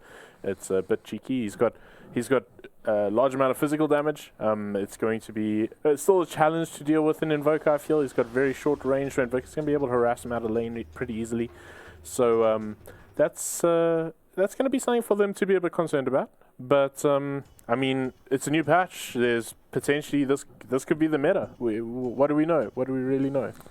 I mean, it takes me back to the old TI1, TI2 days. Rubik mid, Shadow Shaman mid. The glory days of the now called support heroes, then used to be very versatile mid heroes. It's going to be quite interesting to see how these two teams match up, of course. Unfortunately, Energy did get first blood, but we had to remake. Things like that happen, guys. This is, of course, the remake of it. Who do you give it to? The panel, I think, they were all like a little bit undecided. 2-1 to Energy, 2-1 to APG. Me and you had a different kind of feel and a vibe to this. Yeah. I think fair enough from the panel to maybe be a bit skeptical. I'm maybe a bit skeptical of Energy's draft here, but I do feel that Energy more than likely the favourites coming in here, and I personally sit with the 2-0, but I have been Reddit knows us very well. I more often than not get these things wrong. So normally, whatever Scarpy says, I go with the opposite. Yep, and it normally works. So. You are like my anti-oracle. There you go. There we go. Whatever I say, just say the other one. But I mean, it's really interesting. Again, I want to see how this mid lane Shaman is going to work out. They got potentially a lot of things they can do. They might actually just switch it up now and maybe Chosen One goes mid. But yeah, there we go. They got the first blood again, so they gave it to them. That's pretty nice. So ACG will die. As there's a lot of audios being played, and yeah, it's a really nice start for Energy here, especially for Dreamy, managing to pick that one up. So you know what? Big ups to them. Big ups to them that they actually did give that Yeah. through. I mean, to be honest, if I was playing, I would say no. New game, new rules. Even though it's the same draft, shit happens. You're a terrible Stuff person. happens, so sorry about that one. That's my one slip for the entire tournament, guys. Let's move on forward. Looking at this mid matchup, though, there's going to be Terrorblade here and ACG up on the Invoker. ACG's Invoker is, I mean, we all know it, but it's been lackluster of late for me personally, because what I expect from an ACG Invoker is to just dominate. What I expect ACG to do, like he has been doing in the past few years, is to dominate the lane and take control of the entire like early to mid game phase. And even though he does well, you know, we still expect him to be that dominating force, which in my opinion a lot of times he hasn't been of late. Yeah, and this matchup's actually not all that easy for an Invoker. A lot of people say, oh, but Invoker's range. But C1, he has, or Chosen One, he's got a high amount of armor on Terrorblade. It's absorbent, in fact. I think it's 11 armor. So this physical damage that ACG is throwing out at him is not too much of a concern. He can really deal with it. He's got a great animation, so he can really contest for last hits here. So this is really nice. I like to see this change up here. The Shadow Shaman on that position 1 in the safe lane, that's now pretty interesting. And I mean, we'll see how that pans out. Actually, it seems like Dreamy's farming. Apologies. On the bench, of course. Like I said, Dreamy is actually playing. I mean, you know, carry venge has been a thing of late. International teams have done it. It just gives you a lot of mid-game presence and presence and versatility specifically. Yeah. The one thing though that I want to bring up in regard to the Terrorblade is Terrorblade is extremely squishy. He's a soft hero that's susceptible to burst damage because that goes, past the armor, magic, etc. But up against a one-on-one or a right click, yeah, he should actually be okay there for the first while, and then as soon as the Metamorphosis comes online, he might even challenge the Invoker with a wraparound rotation with a couple of stuns coming into ACG. ACG might actually die from this. Yeah, for sure. I think the matchup here is, yes, Invoker has a huge arsenal of spells that can do burst damage, but you usually want to utilize those in the later game when you have more than enough points in Exort or something like that. So I do expect just these right-click sort of challenges to come out. So, I mean, really, I don't think Chosen One's going to be too concerned about being burst down yet. A good rotation coming through, Refraction gets online, and ACG is going to struggle to run away from this. Phalanx might be in a lot of trouble right now. He's busy dodging out right now. Puddikins is going to get the kill. Phalanx actually drops down. Dreamy gets a counter kill on the top lane up against O'Malley. So it's a 1-for-1 trade-off. But I still think getting that kill on the bottom lane, pushing out PSL now just a little bit, making him play a little bit more passively, getting that safe lane kill is a lot more important. Yeah, it was a 2-for-0 trade-off. It's a 2-for-0, true, yeah, sorry. It's a 2-for-0 trade-off, but still, getting that kill on the bottom lane is so important for them. They're actually turning around, wanting to go onto Puddikins right now. He is being slowed up. There's 3 heroes, but no, it's going to be Chelsea that's actually latched up. Unfortunately, Puddikins dropping first, and Chelsea backing out. Applause, there you go. There we go. I knew they were going to spam this. So they're actually talking about it in the lobby earlier. They're going to spam that thing. But we'll see. We will maybe bid it off, but it's entertainment. But I mean, again, it's still not too bad. I watched a game that Energy played not too long ago. Mr. Puddikins, or Filthy Frank, whatever you'd like to call him. He did insanely well. He was top net worth. Oh, ACG's in trouble in the mid here. He's in a lot of trouble. Oh, unfortunately, nothing landing right there. Quite interesting to see that Terrorblade didn't just go for that. His Metamorphosis is on cooldown. Yeah, he was using it just to compete with last year. So as you can see, it was very successful. 26 and 12 compared to a 14 and 2. Yeah, this Invoker is struggling. Yeah, he's in a tight spot here, and sort of what I expected. So, yeah, this is a really nice lane. I like what they've done here, Energy. Okay, so looking, currently it's 3-1. Up for Energy. Well, is Dreamy going to wrap around? We might have support coming in. Just quickly on that note, Strike wrapping around. Is he going to go on? There's the stun onto the Dotcha. Dotcha right now, he's being shackled up. Strike keeping him there. All of a sudden, Dreamy wants to come through. The Surge is there, but no, Strike gets the kill. Yep, Strike strikes again. And, I'm done. Bye, guys. I'll check you guys tomorrow. Yeah, that's really nice for them. This is a sort of match. Energy a dual strikes lane. back. There we go. But yeah, it's a really strong dual lane. In fact, they've got very solid lockdown. Now the physical damage is really coming through from Dreamy. With having 2 points over into Wave of Terror, phase boots up. It's something that Darkseid needs to be aware of. This is not an easy lane for O'Malley, and O'Malley is not new to this hero at all. I've seen him run this more often than not, actually, recently. But we'll see how it works out for him. We got a small nerf. I don't think it's too dramatic with the wall of replica. So I don't think it's going to be. To be honest, I still like a Darkseid. I still think he's extremely powerful. I still think he's extremely potent. But once again, Strike coming through. Is he going to get the last hit? No, this time he gives it to Dreamy. Yeah, this is really bad now. I think this is a good time for him to fall back into the jungle, but we can already see nice wards have been placed. Actually, it's going to time out now, so not going to be too much of a concern. But he can fall into the jungle very easily and find a bit. It's going to be a bit of a hindrance on his levels, though. Seems like he actually TP's right back to Phalanx actually getting a good D-ward down, so this time they won't be scouting out O'Malley coming in and being able to see wherever he moves. So I do like that coming through from Phalanx. But looking at the early game, I mean, it's currently 6 minutes in, 1-5 up in favor of Energy. Energy dominating, and we started speaking about this earlier on. We had a different feel, for this game, thinking around, I think we said 2-0. Both of us said 2-0 up to Energy. Yeah, I think the way this game is going is looking pretty good for them, and they got their work set out for them. Does APG right here. PSL's really struggling to find last test. He's under a lot of pressure. This dual lane is extremely strong, and our top actually, it's Phalanx falling a little bit low there. We'll be able to walk this one off. And actually, looking to turn around here. He wants to go through. There's the stun onto flanks, onto the Jakiro. The Sunstrike's coming through. The Sunstrike actually going to hit anyone? No, it does. Well, it does hit. Strike's in a lot of trouble, but O'Malley can't actually do anything because he did have Surge, but unfortunately, no Iron Shell up for him. The Jakiro did fall towards the end of that fight. And a 6-for-1 trade-off. Yeah, 6-for-1 the score. That's a big problem for them. And he actually threw the Iron Shell down onto Dreamy, hoping he was going to run into his teammate. I don't think someone of the caliber of Dreamy would make an error like that. So maybe a bit unfortunate. Got them a little bit low, but it just seems like they're in complete shambles, APG. They're really not too sure where the rotations should go. This draft has just been really solid coming out from Energy. Yeah, and the push will start commencing. When have a look at the mid tower. That was one Metamorphosis with a couple of images. We will most likely see Turblade pushing up the middle lane as soon as he has Metamorphosis up again.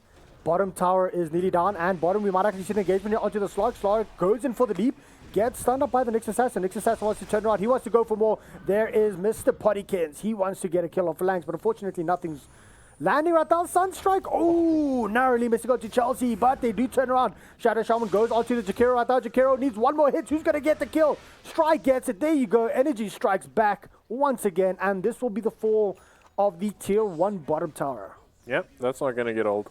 The Energy strikes back. Hey, you started it. You started it. You know, I'm very professional about these things. I don't make lame jokes until someone else starts it. Because, hey, then it's not my fault, right? All right. Blame it on me. That's fine. But I always do.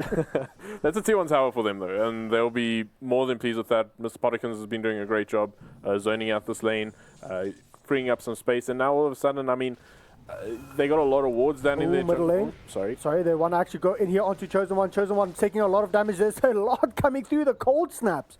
And that is the magical damage that's actually coming through that eats through that armor because it really doesn't care. And now you're sitting with a level 8 Turblade, but he only has 780 HP, which isn't a lot. Yeah, and he kind of actually made ACG think he has his Sunder out, and he hasn't actually picked it up. And you could see Sunder, ACG, how he's like, the way he's moving, he must have taken Sunder, so he backed out. If you're on under 100 HP, there's 2 enemy heroes there, and you turn around and go towards them, they're going to think something's up. Yeah. Meanwhile, he had nothing. He had no support. Yeah. He had nothing. And the gamble paid off. They're going to be getting the mid-tier 1 tower as well. Yeah, great bluff. I wouldn't want to play poker against Chosen One. Definitely not. But yeah, another tier 1 tower. This is pretty much their goal. They haven't even got level 6 on the Shadow Shaman yet, and they've got 2 objectives. So things are going great for them. Once they got their level 6 up on the Shadow Shaman, every team fight that's won, that's going to be another objective. And every time Metamorphosis is online, we expect the same sort of outcome. Yep. Oh, Slark actually dropped there towards the bottom, behind the bottom tier 2 tower. Nyx Assassin, what are you doing there, buddy? Why did you get the kill, and how did you get that kill? Yeah, that's... Well, Chelsea making plays. I mean, I still remember Chelsea playing those like Bounty Hunter, those like roaming inverse heroes, and it's very, it's very good to see him back on one of those heroes, even though Nyx isn't exactly the same. But I do like him on a position 4. He makes a lot of like space. Who would try and go for a kill over here? Oh, sorry about that one. I'm not used to this keyboard. Who would actually go for a kill over here? Yeah, it's a difficult ask. I mean, he went Vendetta. He knew that Mr. Pottykins was going to force him backwards with the Illuminate. So it was just thinking ahead, mostly from Chelsea. Yeah, sorry, there's just that bar at the bottom of my screen that I don't know how to get rid of right now, so I can't move my mouse too close down because then it minimizes the game. Whoa. All right, we found ourselves in a pickle, but... no! Disaster! Yeah, don't worry about it. I'm sure it will be resolved shortly, but... So let's have a quick look at it's now around 10 minutes in. Let's have a look at the net worth. Oh, I hear a Sunstrike. Sunstrike not hitting on anyone. But we're also going to engage with there onto the top lane right now. Vengeful Spirit is being gone upon. Dreamy... He is not well. He might actually drop from this. There's a wall being dropped there. It's illusion versus illusion. Dreamy might be in a lot of trouble. O'Malley goes for the kill. He actually does get it. I have to sort out this screen because it's bugging out right now. I've got no idea what's happening here, and my mouse buttons aren't working correctly. Strike. They did actually manage to get a counter kill, so it's a Jakiro for revenge. Worth it for the side of APG. Yeah, absolutely. I think. APG finding themselves a kill, but they actually lost one as well. They lost Phalanx with the wards being dropped. All right, seems like we got that result. Yeah, a bit of a misplay from Bob Eels there. He lifted and then moved the telekinesis, and the Sunstrike was right where he got lifted, so that missed. So it was the delay in killing the Venger was a actually series of unfortunate mistakes. Yeah. Including me on my PC. There we go. But I think there's a lot of pressure here, clearly being shown from APG. They're making errors that are very unlike themselves. They have been a dominant force for quite a while in SA Dota, and now they sort of in a rough position here. They're struggling a little bit with doing these little mistakes. I mean, let's quickly have a look at the net worth. I think that tells the whole story. It's 5,500 in favor of the Terrorblade, 5,400 in favor of the Venge. Then it's 4,000 up on ACG. And then it's the next two here is up for Energy. I mean, the Kotal is sitting on high net worth in the position 3. Well, not completely, but roughly around the same net worth as the Kotal. Yeah. The Kotal, or as the Dogs here. You know what I mean? Yeah. I mean, the Keeper of the Light, he's going to have... Okay, I thought he queued up Panamatis, but he's actually going to get Ags up in pretty decent timing if the game permits for it. I mean, this game is looking very difficult. I mean, he's here alone, and they're still not looking to do anything on him. In fact, they'll go for O'Malley, a good ice path. Bob Eels will go down. That's two good rotations coming out from Chelsea. Phalanx, he's hanging around. He might see if he can catch out Chelsea. Chelsea's got no mana on hand, but it's just going to be a foot race, really. Oh, actually, good ice path. I think he should actually get this, even if they need a Sunstrike. Ooh, there's backup coming through from Strike. Chelsea, are they going to try and go for the deny? Nope. No kind of deny. I don't think you can. But, hey, in charge up. Yeah, and so is the tail of this game. It seems to... that fight pretty much represents what's been happening in this game. Just getting away with no HP, just slightly being outplayed by Energy, I feel, at this stage. So I think APG... They're in a tight spot here. They got a lot to look into. This is a best of 3, so they can turn this one around. There's still space potentially in this game, but they're in a very tight spot if they want to try and pull this one back.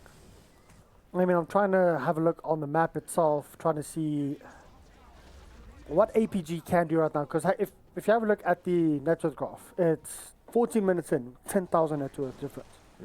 That is nearly 1,000 gold per minute between the teams. And finally, well, they managed to get the Keeper of the Light kill. Yeah, that needed to happen. The Keeper of the Light was standing in that lane by himself for a good 10 minutes. The bottom lane. Yeah, and just did nothing. Ooh, did I see? Oh, okay. I thought O'Malley actually denied his item there. It was weird, but Chelsea's actually.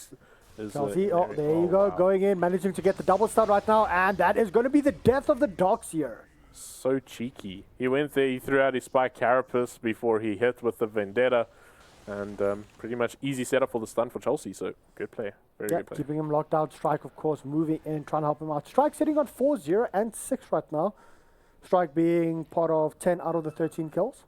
Yeah, he's done a great job. He's definitely done a great job. His movements have been very good. Their lane was, I suppose you could say, maybe a bit easy, because Dreamy and Strike just absolutely crushed the Darkseer. He had a very tough time dealing with that. And again, I can just give prompts to this draft. I think this draft was really, really good. And Energy may be looking like they kind of understand the new meta potentially here. So we'll see how that converts. Yeah. And for game number 2, I'm also going to just switch back to my old settings on my casting stuff, because it's very difficult to follow the game, because I'm used to the dots and the crosses, or the dots and the arrows. You know, so you can easily see where the rotations are and everything. But for this bottom, where everything goes, all the player pictures go over each other, and you can't see where the wards are, it's just so confusing for me. Yeah, you can look at my screens. Yeah, I'm literally looking at your screen and double-clicking on a hero to follow it, and casting according to yours to see if there's any rotations coming through. But bottom tier 2 tower is going to drop. Of course, Strike does have that level 1 mass weapon wards. It's not level 2 just yet, so we might see him drop that towards the bottom lane just to force out rotations. But there's no glyph. There's no glyph up for the side of APG. Yeah, they got their first tier 1 tower though on the upside. Don't know how much of a difference it's going to make, but there we go. The ward's down. I will give up a tier 1 tower for half damage up on a tier 3 bottom lane any day of the week. And even though the macro power is there, the wards are still going at it the whole time up to the tower. Tower's on half HP. Are we going to see any kind of engagement coming through here from the side of APG? They're just trying to force it out, but 3 heroes are actually caught on the macro, well, on the ice part there. Chelsea countering in with the Impale, but there you go. Mr. Pottykins blowing up O'Malley and Dreamy as well. sorry, like no hype there, but they're just, there's no hype needed. What they're doing here is just meticulous aggression, meticulous everything. Jakiro might also drop from that, but it's going to be the first lane of racks at 16 minutes in. Energy is looking strong. Yeah, Energy is looking a completely different beast. WRG probably shaking in their socks here watching this game. I mean... Nah. Oh, wait, there's actually a huge engagement coming through here from the side of HEG. He manages to get a good Sunstrike coming off. The wall is there, getting a couple of replicates. They want to turn around, they want to go for more. Can they actually get anything? Bob Yules, he's in trouble, but he actually gets his lift off, gets the stun, barely surviving. They did lose to, well, like one full lane of racks and a counter kill, so... roughly around 1,000 gold going the way actually in favor of APG, even though they lost the racks. Yeah, and another thing to really add on is this Vengeful Spirit is really tanky. This is almost impossible to kill. He's got a hood. He's got decent HP gain, or decent strength gain, plus he's got the Dragon Lance. So he's really difficult to bring down. His HP is 1.5, but you can imagine that to be more with the Hood of Defiance on hand. So difficult individual to bring down. Oh, they're going to actually catch out Chelsea with Vendetta, but well, they can't do anything about it. Well, let's have a look here. Jakiro, they might actually want to turn around and go into Phalanx. Phalanx is being slowed up. He backs off. This is going to be a tier 2 tower, and everything's being healed up. That Coddle, of course, with his Aghanim Scepter, just doing so much, but we actually hear an engagement coming through. ACG being blown up instantly by everyone, and unfortunately, Bob Yules takes a bit of damage from the Keeper of that. Only a little bit, of course. Full duration Illuminate. Doesn't really do that much, you know. Yeah, that's a decent chunk of damage, but they got another set of wards now, and the high ground's under siege again. And PSL, he's got Shadow Blade. He's going to try and do something, but this is not going to be easy. Actually, Chelsea's dead here, for sure. Chelsea is there. They do manage to get that pick off, but half the tower's HP. Well, actually not, because the wards are being actually prioritized to attack the heroes, and not the, well, this mouse sensitivity is weird. The wards were being prioritized to attack the heroes instead of the tower, so not quite sure about that, but they're still pushing in. These wards, I mean, you can't... I think the wards only got like a 50 range extra, or an extra 50 range, and it's actually helping because they can push out. Just the wards alone have taken up most of the tower, and there you go, Jakiro being swapped out, Hex up instantly, and he's actually going to survive. No, there you go, Strike blinking in, going forward. The Meteor is actually being dropped, as well as the wall coming up from O'Malley, but there's another swap, very good swap. I'm not quite sure if that was a good swap, because Bob, you're actually going to die from that, and unfortunately Strike, he's turning around. They want to go here onto ACG. Can they do anything further? Does he have any kind of friend? Oh, wow. The amount of damage and healing coming through. Strike is still alive. ACG drops, eventually PSL drops. That's an entire team wipe, and I think this is good game coming through. Yes, it is. 19 minutes. All right, so I'm going to tell you something. You have to ban the Keeper of the Light from Mr. Pottykins. I have watched him this last week, and he has been absolutely dominant on that hero. So, I mean, that's something that I'm sure they'll want to keep their eye on going into game number 2. Yeah, definitely. And going into game number 2, one thing that I want to keep my eye on is the little mini-map. So I'm just going to make those changes between the games, of course. So that, you know, I could also follow and check the ganks and just put some of my settings back in, because it's, you know, weird when I'm used to casting in a certain way. So sorry about that. I was missing quite a lot of that. We'll, of course, get that sorted during game number 2. But if we have a look at the scoreboard right now, in my opinion, Dreamy played outstanding. But the MVP for Energy, Mr. Pottykins, amazing. MVP, Energy Strikes Back. Yeah, there you go. I can agree. I think Strike did a great job. He was involved a lot. He made great movements. The lane was won largely because of him, as well as Dreamy combining up very well. Yeah. I think, for me, the MVP just goes down to the general draft. I think they just outdrafted their opponents completely here. Terrorblade met up against ACG and Volker. Yeah. That was amazing. It's not something that you normally would see. Yeah. But the thing about Invoker is he chips away at you, he chips away at you, he chips away at you, until he has decent enough levels up in Cold Snap where the magic damage will actually take part. The big thing is Terrorblade, he has a decent amount of armor to sustain that chip damage. Yeah. Guys, on that note, anything last that you want to say? Not really that on it. We're going to talk about it into the next game, yeah. Perfect. We're going to be heading back to the panel, so Mr. Halberd and Reigns and Succubus, what did you guys think of the game? Hey, thanks for that, Ritz, and welcome back everyone to the panel. I think, personally, I felt that we have a new face of fear in the world, and he goes by the name Mr. Potkins.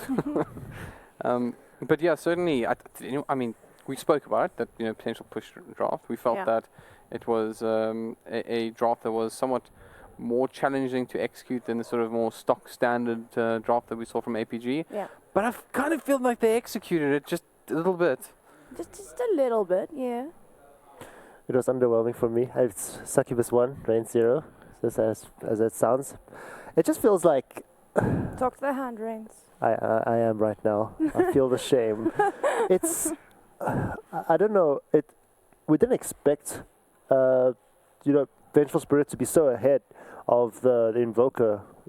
No, sorry. Yes, I'm right. Yeah, Vengeful Spirit is more ahead of the Invoker in net worth and almost everything else. And then you have the Invoker alone standing up trying to carry APG out. But it just didn't work well.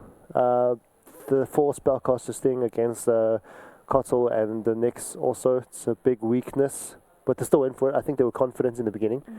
But yeah, that's also with EN showing us that a draft with Terrorblade mid is viable, and they worked it out. Yeah, I felt like the Nyx Assassin was an underwhelming pick, but it did really well, and he played it really well. And for me, like, they just won every lane, and I really didn't expect that to happen. I honestly didn't. Like, we said, okay, they got a nice hectic push with the Shadow Shaman and the Terrorblade, and obviously the Shadow Shaman making those rotations obviously made a huge difference. Like I said, MVP of the match. But I really did not expect it to go that way. I looked at the draft, I was like, yes, it's a good one, but I mean, it still feels like APG had kind of the better, late, early, and mid game. It just felt like it was just underwhelming for me, and I was like proved wrong, really, really wrong. I'm sorry. Also, can I ask you guys how you feel about Odu playing the carry recently? Do you like it? It's pretty cool. What do you think? I was going to wait for some more here. the role swap is nice. It's nice to see that. I mean, a lot of teams can do that, but there's a small percentage of teams that can role swap and actually get it right and actually viably be able to do that. So it's nice to have that versatility on your team. But I mean, energy. Top notch. I'm sorry, you're losing this one. I still believe. You still believe? Yeah, it's 2-1, right? So it's we have to win the next one to make it 2-1. I honestly didn't think. I thought it'd be way more evenly matched. Honestly, I did not expect this game to go that quickly. I did not expect the dumpster. Yeah, well, APG has been pretty weak since leg 2, even on the online league. So coming into the LAN, we've thought they, just play they have experience in the LAN more than most of the other teams for this tournament. So maybe they could have, become better, like communicate better, maybe, because it's in person and everything. But still, that game 1 was totally towards Ian. It's well played to them, yeah. And like I said, Filthy Frank used to be on APG, so he has a bit more insight into APG. Oh, the spy. Just potentially the spy next door. But also the fact that they've had so many roster changes in APG. It's like I said, the synergy is probably not there just yet for them to actually successfully accomplish a LAN like this. Yeah. I mean, all really good players, but I mean, you've changed your carry 3 times. I mean, Adaston was out, then Hurley stood in because they couldn't get PSL in yet. When PSL could come in, that's 3 different guys playing the carry. And then you've got your position 4s swapping in and out as well, constantly. I mean, obviously Flanks is the veteran of APG. He was there from the start, but he also left, and Filthy Frank came in, and then he came back. So Flanks hasn't really been in the competitive scene for a little while. I mean, he had the APG Academy, but as we said before, that was just for fun. They never practiced. That was the rule. We're never going to practice. So I just feel like maybe just lack of practice from the position 4 role, and also this whole bunch of roster changes. Just the synergy's not there as it once was. Would you guys agree with me that that Energy's victory here over APG was more convincing than the second victory White Rabbit Gaming had over Mythic? That was just. I'm sorry. For me, like White Rabbit, just completely. It felt like a pub game, like they were playing with their food, basically. It really did. The first game versus Mythic, I feel like, as I said before, Kunshin shined on that puck. There's some plays that he made there that were, top notch. But for me, I think White Rabbit Gaming definitely have the games where they dumps it a little bit harder than Energy did now. But I did not expect Energy to win this quickly against the likes of APG. I'm actually quite stunned. Was it 19 minutes, right? Yeah, it's really fast. Okay, so I acknowledge that theory is not all about how the time works, but what was the length of the second WG Mythic game? Wow, I just cast it and I don't even remember. I feel like it was more than 20 though. It was more, but I'm saying like... It's a different draft anyway. It is a very different draft. It's not really a good way to calculate whether or not it was more convincing. But I think the big thing is that what I'm really trying to go is this is terrible. This is not something that we should actually use at more than face value, right? Yeah. But Energy looked very, very strong against APG. APG it should be considered a more high esteemed competitor than Mythic at this point. Yeah. And the victory that Energy's had here, it sets up really well, in my opinion, for the later stages of this tournament. Because WG, we were kind of touting as this team, and we probably haven't seen their true colors just yet, but they're unbeatable, like too strong. Who's going to come at them? And it kind of feels to me a little bit that NG put up their hand and said, we'll do it. Yeah, we'll do it. And I wouldn't be surprised at all if we do end up seeing a White Rapper Gaming versus NG final at this event. Yeah, this is highly possible. With also XTC having no LAN experience as a team yet. Yeah, let's talk about we talked about the roster changes, or not the roster changes, but the position changes of the Energy team earlier as well. I mentioned Strike being very viable on the mid lane last year. Now he's playing the support role excellently as well. We saw how he tanked up 3 or 4 players in the enemy base and still managed to deal enough damage to survive as a Shadow Shaman. It's the guy never disappoints me. I love him. Yeah. Fair enough. So, okay, but where do you think APG go to here? I mean, they've just been hammered pretty hard. They can't be feeling good. No. What's the way that they turn this around? Change the style of the game, perhaps? I guess they maybe overthink it. Like, how we did it. We didn't know what Energy was doing. They have to play in order to find out slowly. I think it's too late by then. So, I don't know, just be themselves, take it easy, bring back the oldish meta, just play what they're good at. Let PSL run free, yeah. Be comfortable. Yeah. ACG must also just, he's usually really good on the Invoker, but maybe because of pressure, didn't do too well in the first game. But I think give him the Invoker again this game, so be a different person. Honestly, I just think they need to play with what they're comfortable with. Don't give them heroes that they haven't practiced a lot or heroes that they're not known for. Understand, you don't exactly want to play what you're strong in because then they know how to counter you. But if you're comfortable, it will make for a better game. I mean, even if they've got heroes to counter you with. I mean, look at Energy Draft. We didn't expect that draft to, win the absolute game. We didn't expect the Terrorblade to win mid against an Invoker, but it happened. Chelsea on Nyx Assassin, he's a beast. And can I just say as well, just on the note about the sort of hero selections, the Serpent Horde seemed really difficult to deal with. Yeah, they were. Serpent Hordes are difficult to deal with. Yeah, wow, but please. Great analysis from you guys. Thanks so much.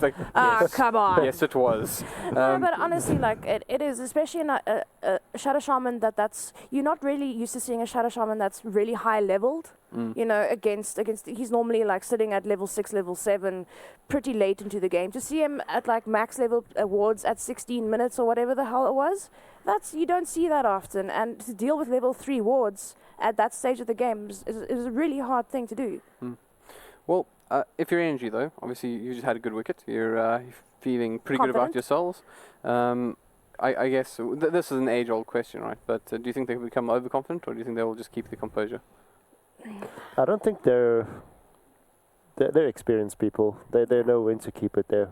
I agree with Reigns. I mean, we've got the likes of Chelsea and Odu, many events, many lands under their belts. They know you can't just be comfortable with a win. You need to keep your composure, and they also know how to come back after a loss.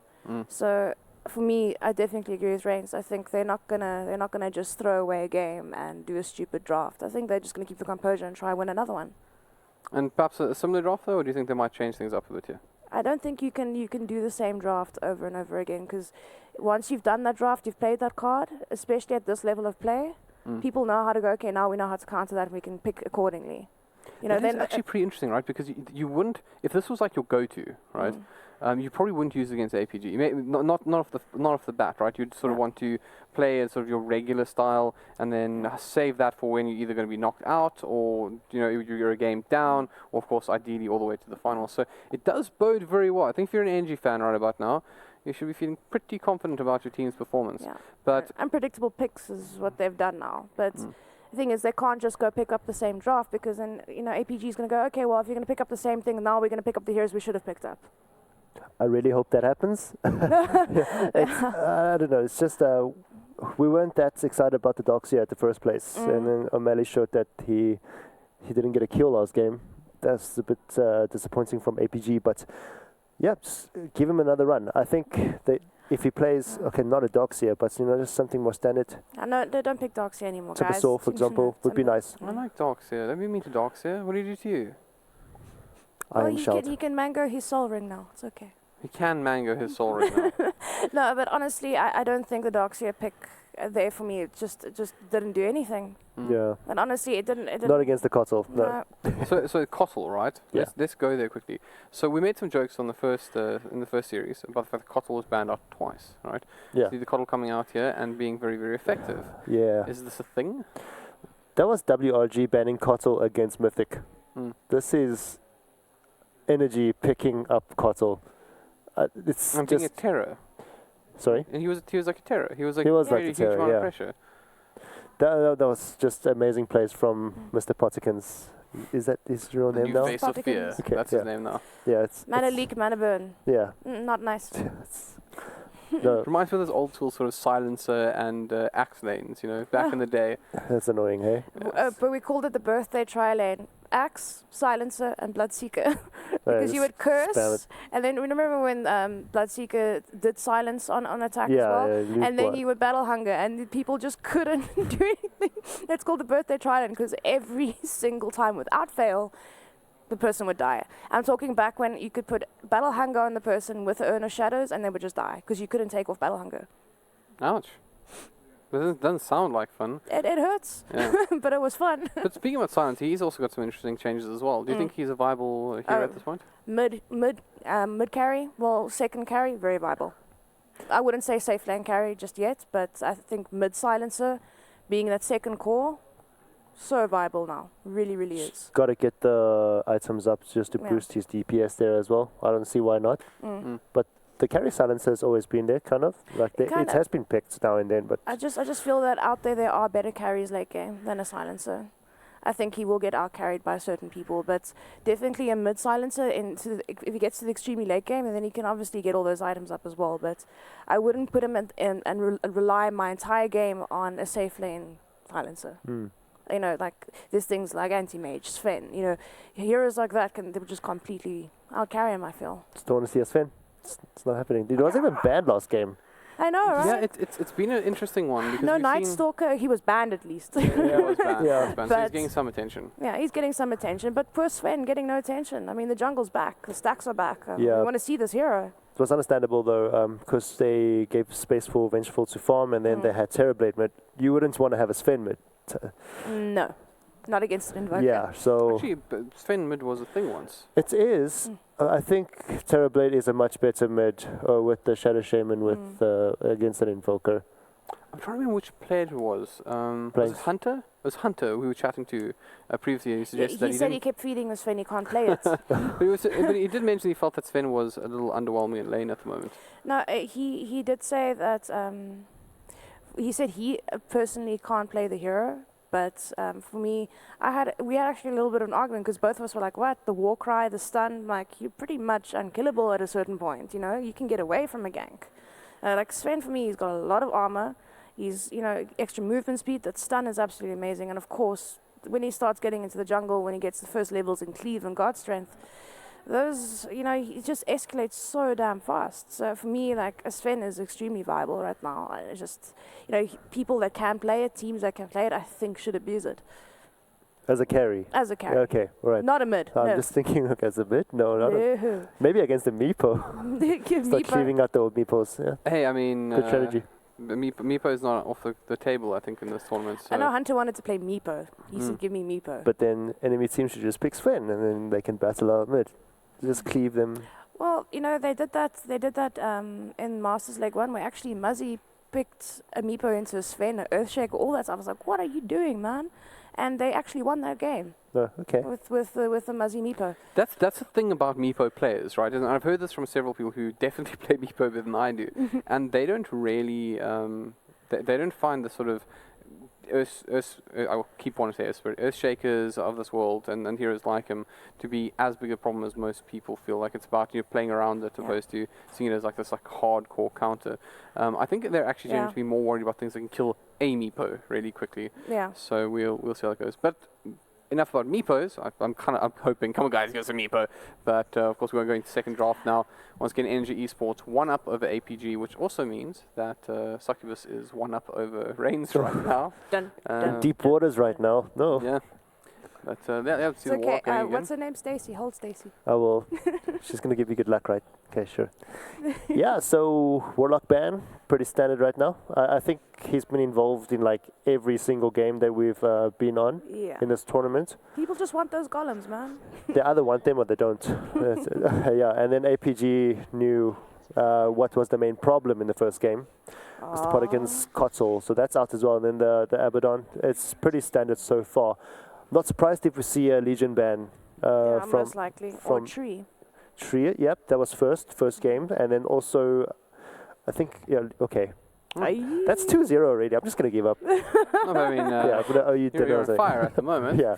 You just keep going. Well, so just lead us through the entire draft. Well, the Legion Commander. Okay. You guys are getting better at this. I'm just going to relax, take it away. Yeah. So this is basically how...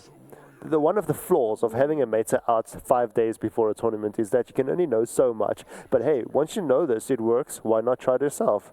But APG, once again, they're not giving up. You've got your Ursa now playing the core.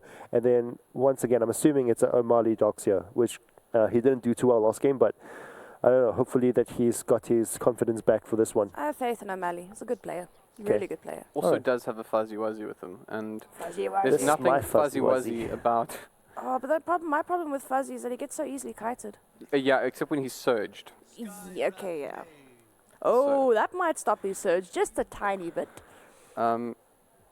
This is a pretty hard one. The last game they played Doxia, support hero, and then offlaner. Now they're going full on aggressive. Also telling us that they're just so confident right now, Ian, with the Legion Commander, and then straight into the aggressive support.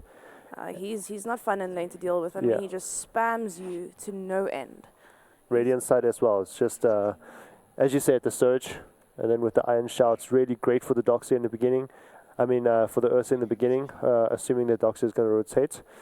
But let's just see what the supports are going to be for the Ursa, because you need the surge, but they're not going to be playing in the same lane in the early game. So really need to play it safe, APG. It's not really easy to take down a Legion or take down an Ursa with the Legion Commander in a duel, so they're gonna have to work at that. But I mean, I just gotta say that the Skywrath Mage in the Legion Commander combination is it's one of those things you can think up in like a pub, but it actually works in the competitive environment as well. It actually really works.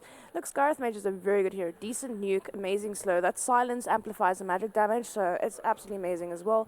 His Mystic Flare is going to come up nicely with the Legion Commander duel, obviously. But what's really nice, or actually what's changed quite a bit, do we still see Rod of Atos and Skywrath Mage? So, I mean, it's a little bit worse for intelligence heroes now. I guess so. I mean, they have a Doxia on APG. I guess it's one of the, let's just say, counters to it, because now it's instead slows them down. I don't know if it's going to cancel out the surge though, like the Rod of Atos. I don't think so. I was talking about the Skywrath Mage, because you mean to hold people in position, right? You need to, to viably land, you need to have the duel, or you can solo pick off heroes with the Rod of Atos. But the problem now with Rod of Atos is that it doesn't really focus on the HP and mana regeneration anymore. So it's a little bit worse for intelligence heroes to pick up. Do we still see it on him now? That's my question. Well, the thing is, I also think that there's definitely an argument for picking it up just based on the fact you're playing up against an Ursa. Yeah, for the roots. Yeah, it's just... anything that can stop an Ursa from just brawling you is a good pickup. I feel like maybe a CM could be a good pick-up against the Ursa as well. Oh yeah, I mean, that does get into really squishy supports though. It does. Particularly squishy. But they also have really decent, you can't attack right now, and no, we're going to slow you, and they've put out a massive amount of damage as well. I mean, okay, Fuzzy, Crystal Maiden, also classic lane together. So we could actually see Crystal Maiden on their side. Their side, maybe. And then I don't see why Strike. Whoa. I get it. I got it. That's it. That's. I was going to say Shadow Shaman again, which is viable, but there we go. Well, Night hello, Stalker. Night Stalker. This is We've been looking forward to this, actually. Yes, I'm excited. I was actually jumping up and down the couch. You know, Really like the great. Tom Cruise on Oprah type And we all vibe. know that you're now secretly a woo girl. Woo Go. Did I actually? Oh my word. Yeah, You did. did kind of give us a woo. Sorry, that was Shoot, me. You can Oh, right, sorry. I was watching the draft at the time. Yeah, but that Night Stalker also promotes the Rod of Atos pickup for Oh, yes. Scarlet Mage. And then, like, in the beginning, I was thinking, okay, duel into Scarlet ulti, any hero would die, but then here comes the Night Stalker as well. So with the Rod of Atos assisting a Night Stalker, it's just going to help out so much. We talked about how Ursa is going to be kited. He's going to be kited. a lot. Yeah. He needs a BKB. Like, Well, that can Hands help him down. out a bit. So Slaughter gets picked up as well. So a little bit of chase for APG. corrosive haze with Ursa and Surge. Ouch. Anyone? It's it'll be quite painful, I think, if you get caught out by that particular combination. What do we go to here for NG Esports? I mean, we have. I mean, the Night Stalker is nice to gang into something, right? We're assuming that this LC is not going to be in mid, but it kind of feel like something that will really work nicely. Have the Night Stalker rotate. Hold on to your horses a bit. Whoa. Okay. Could we see potentially? We've seen this before many times, but do you think we could see a Scarith Mage actually going mid this time round? It's a decent. I don't think so, but it is also a decent new. It is a decent. If we get a lot of high levels onto the Scarith Mage, it can create absolute havoc. I'm personally a fan of it, and I generally stand alone in that comment. So I don't think it's going to happen. Well, I like it as well, but you know, there's a very big advantage Does this and make us disadvantages. besties? This does make us besties. I mean, that's great. Well, we have the same favorite player as well. We both love Fear, so there's that as well. Doesn't Oh. everyone love Fear? Yeah, everybody Isn't it? loves Fear. I mean, Wilson doesn't love Fear. Fear. I think Oh. Fear should come. What? Yeah. I'm gonna find him. We're gonna fight. Everyone gang up on Wilson. Banning out the SF is interesting though.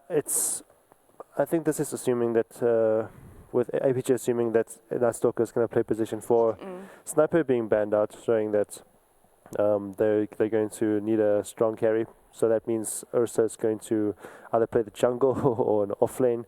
But that's just APG just having a little bit predictions there as well from them. But Energy, I really don't know what they're going to do here. You said the possibility of the Skyrath. I think Or it's the troll mid actually. yeah, the could troll. happen. It's a high possibility. Mythic played it as a carry in a safe lane, but having Magnus mid, and Yeah. they need a mid. It's possible that they Energy is going to pick up a Magnus. Oh. Well, Okay, Brains, I'm going are to you go just- now. well I mean, go now. are you running out? You're gonna run out of steam with Yeah. all these correct corrections. one score is what I need. Succubus one can have score, like let's go. 10. Oh, the Yeah. Lycan. I like this pick. And he also goes woo, so I take it you two get along well. Did he go woo as well? No, the Lycan does. Then I could win to. Oh, but he howls. It's different. But it still kind of sounds like a woo. Yeah. I really do like the Lycan pickup. It's also going to emphasize the pushing potential on their team. I mean, we've got the Jakiro with the Liquid Fire, Lycan with the Wolves, and of course he's brilliant at pushing. So, I mean, they're going to be able to sneak in and take towers on the sidelines while Energy try fight them. Call me pub trash, but that's a lot of melee up against the Magnus. It's a melee, yes. That's a lot of melee up against the Magnus. That is. ACG playing an Ursa mid against Magnus is also. I wouldn't say it's stronger. Magnus is very powerful as a mid hero. ACG is going to have some trouble there, indeed. I like PSL on the Lycan. That's one thing I like about the APG team. It's just that he can just farm freely, do what he's good at, and then PSL has had a good run on Lycan. Of the games that he has shined with, Yeah. it has been on the Lycan. So Yeah. I like this. I really do. the one fear I have about the Lycan is just that you're facing a Scarith Mage and a Night Stalker. And let's not forget about the Legion Commander that can just disable this Lycan pretty easily as well. One thing has to be said though, Legion's not going to find any easy duels here today. Because this is one of the tankiest lineups you're ever Yeah. going to see. Yep. Yeah. Pretty We just need an much. Ogre Magi in there, just for Yeah, because, you that'll be know. nice. That'd actually be nice. It's going to be hard deals, but look, they've got decent nukes, so they could make it happen. But yeah, it's not going to be an easy Legion game. It's not going to be like, oh, easy No. feeds, you know? Definitely not. Especially if it's on Laka, you're going to need to start on the hard lane. Yeah. Probably have a support there with you, but that's not going to change anything. Not when there's a Lycan farming up, pushing your lane back into you so often. I know it sounds weird, but probably the squishiest hero there, because he's going to be probably the poorest, is going to be the Slaughter. It's the only one who Yeah. should be able to viably duel. Yeah. But even the Slaughter, It's a hard one, but if you think about it, Darkseer is going to be farming. He's going to be getting that mech. He's going to be getting the pipe, all those good things. I mean, you need pipe up against that lineup. I mean, Scarith Mage alone is enough to deal with the magical damage there. Well, let's see if the casters agree with that as well. So, on that note, guys, enough from us. We'll hand it over to you guys, Rit and Scarpy. Thanks, everyone, and welcome back to game number 2 between Energy and APG. Game 1, Energy, well, it was a complete stomp, and I'm being completely honest, but APG has what it takes to come back. I've seen them come back from worse than this and take the series. Scarpy, what do you think? Yeah, APG definitely have the ability to do this. They've been around for a while. They're experienced, exactly. However, Energy sort of might have broken their spirits a little bit here. That's maybe a small concern. So we'll see if they're going to be able to deal with that. I mean, I feel like this draft, I like it. I like the Mr. Potikins over on the Night Stalker. I've also seen him run that a lot. It's been the Keeper of the Light and the Night Stalker have been interchangeable for him as of late, so it makes a lot of sense here and will be a bit of a problem. On that note, though, we were actually having a very interesting discussion during the draft. So we have Batman here on the Night Stalker, right?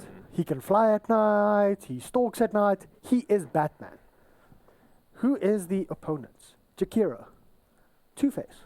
Yep. Don't you think? The two different faces. Yeah, definitely. So it's Batman versus Two-Face. It's a good one. Up against Lycan. Who did you say Lycan was? Ra's al Ghul. Ra's al Ghul, the old person. Okay, so it's Batman versus Two-Face and Ra's al Ghul. Slardar? We said Killer Croc. Killer Maybe Croc. in a different universe. It's in a different universe, but it counts, and it's actually a good one. Killer Croc. So it's Batman versus Two-Face, Ra's al Ghul, Killer Croc, Ursa, Bane. Bane. Yeah. Even though Ursa's small and Bane is normally a big hero, but I do get it. And then the Darkseer, I mean, there's a couple of mystics that we can bring in, but just to keep it in the Batman's universe with the pointy head and the jokes and everything, Riddler. Yeah, definitely. I agree with that one. So I like that one. This is literally Batman versus a lot of the other guys. But we also then decided to turn around and go Batman's allies. The Scarith Mage. Hawkman. Yeah. Very, very, very, very good. Very accurate. The Legion Commander. Now this one's a bit more tricky, but still. Legion Commander. Wonder Woman. Sort of. Yeah, sort of. She's a woman. She beats the crap out of most people. So, I like it. And then you have Goblin, which for once has decided to move over now from Spider-Man to Batman. Yeah. Not Green Goblin, but the Goblin. Yeah. Last but not least, we have the Magnus. We were busy thinking about the Magnus. Now there's that Rhino dude. Yeah. That one Rhino dude, but you can say it's him and Thor mixed together. They had babies, and out came Magnus. So we have our superhero matchups here, guys. There you go. I like it. Enough talking about everything else. ACG here versus Chosen One. Magnus versus Ursa. I honestly think that the Ursa should have the advantage here as soon as he gets a couple of levels up.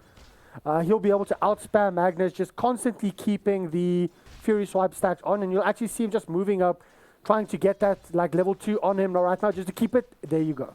Yeah. Just always wanting to keep the Fury Swipes on. He'll farm, hit the Fury Swipe. Farm, hit the Fury Swipe. And ACG should actually have a much better lane this time than he did in game number 1.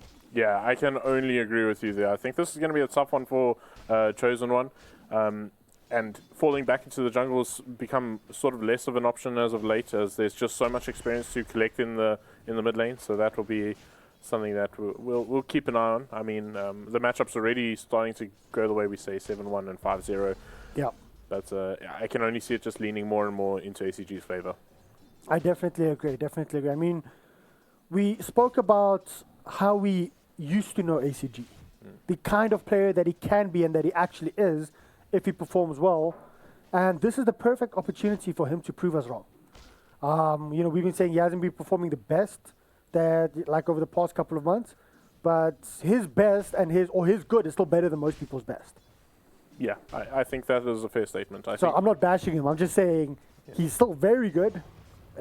But he hasn't been at his best. The best that we've seen. Yes. If that's fair. But, I mean, again, he's got a favorable matchup for a change. Chosen One, still, he's been around the block, to be fair. So another... it's not an easy task. So if ACG makes a couple of errors here, Chosen One will take an advantage. But again, this is a dominant lane for Ursa at least. Okay, so who are the oldest players here for both teams? Do you perhaps know, like in real life? Well, just by appearances, I'll go Phalanx. That's pretty unfair to say. And Odu, Dreamy?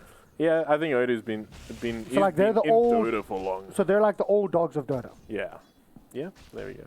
Cool. I like that. Yeah, it's just like really wondering who's actually because there's a good split between some of the younger up and coming guys and then the old dogs. You know, it's really good. It's really good to see them passing the skill. I wonder when Nastalker is gonna become a hunter in this game. Oh, okay. I'm not even gonna go to the next step, which we could have taken this to. But no first blood just yet. Chelsea's actually taking a lot of damage right now. Of course, he does. He was nerfed a little bit. PSL chasing him down. Unfortunately, not getting anything there, not getting the kill. But no first blood as of yet. Do you feel that the nerf on Legion Commander, I think it was on the overwhelming odds, has actually hurt him that much? I think the purpose of the pickup, I don't think it's all that bad. I think Legion's still going to be a hot pick, regardless. I think it's going to, maybe the laning's going to be a little bit more tough. He's going to struggle to sort of zone the way that he used to. But other than that, the real goal is to have someone who's going to do that single target lockdown for an extended period of time and also able to transition into a very hard-hitting core in the late game if it gets to that. Yeah, Strike might be in a lot of trouble right now. There's a Bob Yules on his face, and Bob Yules is going to get the first blood, getting a kill on Strike. So this time, Strike, buddy, I think that's Strike, you're out. Yeah, there we go. This is going to go on all day, isn't it? You started it. Yeah. Keep that in mind. And all of you guys watching that are like going cringe or, oh no, not again, Scorpy started it. Yeah, okay. But you're killing it. But I mean, this is an old matchup, sort of the Slardar plus the Darkseer, very scary for squishy supports, and the squishy support is definitely going to be that of the Scarif Mage, who is pretty slow. Okay, he's got 350 movement speed, but when you do get crushed, you get a slow over a period of time, besides the lockdown. And Guardian Sprint, it's just, it's ridiculous. This is actually like a TI3 strat. Yeah, this is just with the Lycan as well. Yeah. No, I actually didn't think about that. This is literally like old school style. Yeah. But having a look at the net worth or the last hit so far, Ursa leading 38-4 versus mid Chosen One, 25-2. Yeah, that's no big surprise, to be fair. I think we did assume that this is the way the lane would be going. And it's good to see ACG actually getting a favorable lane up to see what can he do. Oh, quickly, we see an engagement here onto the bottom lane. They're going in onto the Jakira, getting the kill. They want to turn around. PSL might be in a bit of trouble right now as well. This is, of course, nighttime, so nighttime getting their first kill. And Mr. Puttykins is going to just move into the jungle, probably move around, wrap around mid, try and just put a bit more pressure up with the remaining time that he still has left, which is 2.5 minutes. Yeah, that was some beautiful mirror movement there. They realized Slardar's not in the lane, so they're not going to really put pressure onto Dreamy. They could leave him alone. They secured a kill and a failed attempt from the Slardar to wrap around the back and mid. So just really good plays coming at you from Mr. Puttykins trying to go onto Phalanx right now. Phalanx might be in a bit of trouble. He does not have Ice Path. They could have actually tried to pressure this to force out that Shrine usage quite early on, and then just back up after that, but they decide against it. Mr. Puttykins just out, and it's going to be 2 more minutes up until daytime.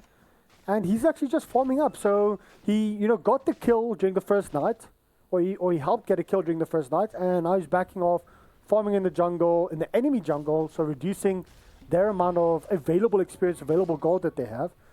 I actually like this. A lot of people will not like this because it's a waste of night, what they think. But he's already got the kill, and now he's stolen experience and gold from the enemy. This is just good support play. He just realized, okay, everyone's off the map. They're more than likely going to go on Dreamy. I'll make a rotation here, and he's pretty quick, so they must be careful. There you go. Bob Yules is actually being surged up right now. He wants to go in, but the jukes, the dodges, everything is real. Mr. Puttykins also manages to slow up. Now Bob Yules is in a lot of trouble. Slardar gets the stun onto the Night Stalker. Night Stalker has to turn around. O'Malley with the Iron Shell, level 3 up right now, doing quite a bit of damage. Now it's just the right clicks coming through here from Dreamy himself. And unfortunately, it's not going to be enough. A lot of people and a lot of heroes on very low HP. O'Malley nearly dropping there towards the end. Yeah. But they stayed alive. Again, HPG looking strong. Again, energy supports, they just seem to have that edge right now. They're rotating perfectly. They foiled the plans there of of APG. And at the same time, like Chelsea, he knows now he's got a sort of a free lane. He can farm up a little bit. He's given a bit of space. He's doing pretty well for himself. Let's consider he doesn't have an Iron Shell to help him farm, and he's keeping up with CS. Yep. So even the pressure that they gave him early on is not too much of a concern. Chelsea doing a great job, in fact. Yeah, definitely. And I'm quite surprised here because APG actually had heroes that they could try and punish him a little bit more, but they spent a lot of those heroes up towards the top lane to try and shut them down. But let's have a look. Bobules rushing in forward with an Iron Shell, but Chelsea just backs off a little bit. You know, sitting with quite a high movement speed, 365. He should be able to outrun anyone except for a Slardar or a hasted up Doctor or whoever Doctor hasted up himself. Yeah, absolutely. And like, we look over at the CS charts, the Lycan's not really getting great farm. He's sort of being out CS by the...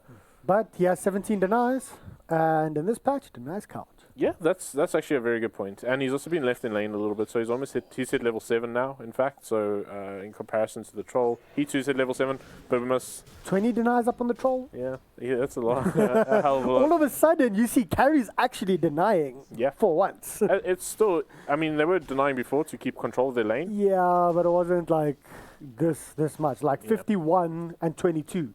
Yeah. That's quite true. And, I mean, he's playing up against a Darkseer, so he's actually going to get easy denies, Dreamy, in fact. Yeah. So that's something we should easy XP. Oh, Mr. Puddykins. Yeah, we see an engagement here towards the bottom shrine. Mr. Puddykins wants to go in for it. Oh, nearly gets the blow up on ACG, but they do decide to back off, and the body blocks are coming through here from the walls. Unfortunately, nothing is going to happen further, and the hype dies down. Yeah. That was close, though. APG, literally, they like hit that shrine at that exact moment. If they didn't do that, ACG would have been blown up. Yeah, Mr. Puddykins, it's daytime now, so he's more than likely just going to go to the jungle, farm up. He's got phase boots, man. Batman sleeps during the day. Or he goes and sits in front of boardrooms and tries to make money. There we go. He's got to make his money somehow. And that is him farming in the jungle, making money. Oh, wait. Engagement here towards the bottom lane. Sorry about that one. They want to turn around, go to the Skywrath Mage. Skywrath Mage is, he's just getting eaten through by PSL and the ultimate form. Now they want to turn around, go on for more. Legion Commander. Is Legion going to try and slow down the Slaughter? Slaughter is being slowed down. Can they do anything further from this? More slow coming through. Bobules is being slowed down. Here's a snail. And will they actually be able to catch him? There's the RP coming through and getting blown up. But Legion Commander did not get the duel off. Quite surprised that they didn't try and lead that duel. That RP was on the edge. That was some risky stuff. I would have never gone for something like it, but Chosen, he knows his heroes just so well. He managed to just absolutely calculate that, got a perfect RP on the brink, and I mean, that's what I like to see. I really like to see. You can actually see the range of the reverse polarity. That was actually very close, yeah. Yeah. Really nice place. And again, they sort of catching out. Unfortunately, didn't get a duel out of that. I think that was pretty much their goal, but they got the kills. And they were, I think, a little bit concerned because they saw backup coming. So Magnus was just like, you know what, let's just get the kill instead of lose it potentially. Using the shockwave, getting the kill there. And, you know, Batman's still busy in the boardrooms, all the different boardrooms, gathering money. And Dreamy, well, you know, he's like started going up towards the top of the net or the last hit shot, sitting on 70 at around 10 minutes in. And if we have a look at the net worth, this is quite an interesting one. It's green, red, green, red, red, green, red, green. Extremely, extremely even between all of the heroes. But top of the net worth chart is Ursa. Yeah, I think the big imbalance here is going to be the Night Stalker, who's got quite a high net worth, considering that he is on that pos 4 position. No one's really, he's sort of almost keeping up with the Darkseer on the opposing side. Batman's never broke. Yeah, ain't broke. Yeah, he's definitely looking pretty damn good. So for them to sort of come back here, they're going to need some successful rotations, which is a lot to ask. However, at the same time, Skywrath Mage is dirty poor. He's still sitting at a pretty much like starting gold at 11 minutes. Yeah, but I honestly feel that's still okay because as soon as he has his 6-up, he moves around with the Legion, the old school Legion dual Skywrath ulti, and then you start getting your items from kills. We're going to see it now. They smoked up, in fact, the two of them. Oh, and there you go. This is like 3 years ago strats. Let's see if this will work for EN. They want to wrap around. Bobules is here. Wow, spider senses, man. Oh, yes. Crocodile senses, you mean? Yeah, croc sense. Croc sense. Yeah, that's some that's some next level hiding in trees there from Bob. He might actually just be coming out. There you go. Is the duel going to be there? There's the slow. There's everything. Are they actually going to be able to get the duel? There's the duel, but there's no ultimate needed for the Skywrath. He doesn't actually have the mana for it. but the first duel win and was actually close. Yeah. They nearly didn't get that win. But at the same time, ACG found a kill onto the troll. So that is actually a pretty nice exchange, in fact, for APG. So they'll be happy duel with that. victory as well. I think it's still okay. But the problem is here, if they catch out Chelsea here towards the bottom lane, he has to... Well, let's have a look here. He does have a Scroll of Time portal if he needs to get out. Yeah, and... Okay, we actually have a replay coming up right now, so let's quickly jump into that. And we see just had a what's big happening. RP and 2 kills. Apologies about that. Actually, a big RP coming up from Chosen One, catching out 2. And APG losing 2 individuals there, so that's a big problem. And now we got a troll with the Empower on hand. He's just beats up at them. So sorry about that I missed that RP on 2. Take me quickly through what happened there. well, it was just again, Blink Dagger exposed for the first time on Magnus, so Chosen One doing a good job at getting that up in pretty decent timing. Catches a 2-man RP in the tree line there, in fact pulling someone into vision, and they mop that up pretty easily from there. You can use your imagination for the rest. Well, normally you would want... Draw me like pictures. He comes in here, he gets the RP, pulls 2 heroes down there, and then pushes them, and I have to be very careful what I draw further because it could... It's getting okay, close. let's move away from that one quickly here, guys. Chelsea... Next item going to be Blink Dagger, going to be up in roughly around 200 gold. Blink Dagger up on Chelsea, I think, is going to be a big thing. But let's have a look at the smoke rotation coming through. They want to go on to Dreamy. Normally, if you do a smoke rotation up here, you send one person along this side just to see if the smoke breaks. And they don't do that. So Dreamy doesn't get scouted out. He's still farming up.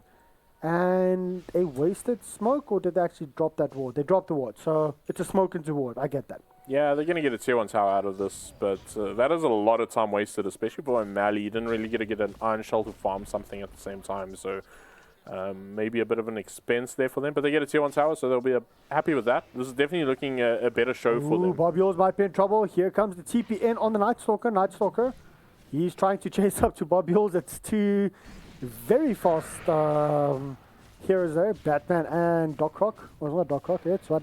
Yeah, Killer Croc. Killer Croc. Yeah, there we go. But there we go, farming up. Bob Yours gets scouted out. Are we going to see an engagement? Jumping from the Magnus Skewer? Nothing. No. Bob Yours just busy baiting it out. So, are both the teams getting ready for Rush right now, or what's happening? I think it's a big fear. There is a Master Madness on PSL. We know that this hero can do pretty well at rushing.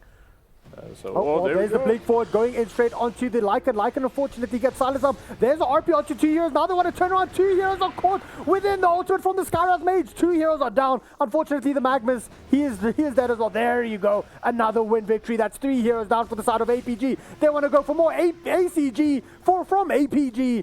That is 4 heroes down. Insane engagement there. Good RP weighted on that. You don't have to get all 4 heroes. Just the 2 that are needed, dropping it down, Skywrath Mage ultimate on top of that, and all of a sudden the troll, the spins, the everything, the amount of damage, and APG melted. Yeah, I think that was a thing of beauty, in fact. That was just really well executed. If I could watch that in slow-mo, I think that would actually be awesome, because you could literally see all the small things. Like, we see a big fight, we hype it up. Yeah. What's happening, etc. But the small little intricacies, that that's what makes a fight actually go in favor of the side of energy, where the engage didn't actually start off in their favor. Yeah, absolutely. It looked a bit shady, maybe. I actually thought that was APG's chance. Yeah, it was pretty much the silence that they got into energy, and that's. Apologies. Onto the Magnus, and the Magnus, I thought he wasn't going to get an RP off, and they just managed to do that. So. That was pretty good from them. Just the patience that was shown by C1. He didn't panic. He didn't run away. He realized, oh, you know what? I'll just get a 2-man RP, and he did that with great success. So all of a sudden, sorry about that. Taking a quick sip of water. 4,000 net worth at around 16 minutes in. This is a completely different game, though. Yeah. Sure, it is still in Energy's favor, but APG has actually come to the party here. I just feel that they shouldn't be trying to take the fights just yet with Ursa. Ursa's gone with a blink. They need to try and roam around and catch out one of the stragglers, catch out 1 or 2, catch out Dreamy, get a couple of pickoffs to put energy on the back foot, and then you take the team fight with the likes of the Darkseer and the Slara and the Jakira. Yeah, but you need to put them on that back foot first. Yeah, I think another thing that we can point at here is that Energy are showing the true power of Magnus in this patch. They stacked the Ancients. Dreamy managed to mop those up quickly for himself, and all of a sudden he's 1.5k ahead of Ursa, who was in fact ahead of him before that fight. So obviously that fight injecting some gold and making a little bit of losses for the Ursa, but everyone always says Empower only for melee heroes, but it still gives damage. It still works, and absolutely. Troll can go into that melee form if he wants. Oh, he can dash out. Oh wait, T-Twiz. yeah, okay, he's dead. Yeah. But the nice thing about the Troll is he can go into that melee form if he wants. He can take the most out of the Empower, get the cleave as well, and then go into the range form if he wants. Yeah, absolutely. And I think it's... that was another duel onto the Legion. We must keep a wary eye on this. That's number 3. Yeah, so he's going to start to hit a little bit hard if they don't do something about this, maybe get some objectives. So one on the bottom lane, on the back foot. One here, and where was the last one? I think it was... Oh, it was also here, in the same area. Oh, so there's 2 if here. I'm not mistaken. Yeah. So that's... yeah, it's a big problem. There's Blink Dagger up on him, of course, and the Skywrath Mage is pretty quick. He's got a Windlace as well. And he's starting to get a little bit of net worth here because of these the 2-man kills. He gets a lot out of it. So we spoke about that to say you don't necessarily need farm on the Skywrath until you hit your 6, until you can combo, and if you have a good combo. However, Chelsea might be in a lot of trouble right now. Are they going to actually catch him out? Is there a blink up on the Slaughter? There isn't. He's 100 gold away. If he had a blink there, that would have been a massive kill for APG. Yeah, absolutely. Yeah, he's fighting to find that farm, but the Anshell was on him there, so he's still close. He should get it up in pretty good time. Another thing I'm quite interested in, the Lycan, he went for a build that we're not actually seeing all that often from safe lane Lycans.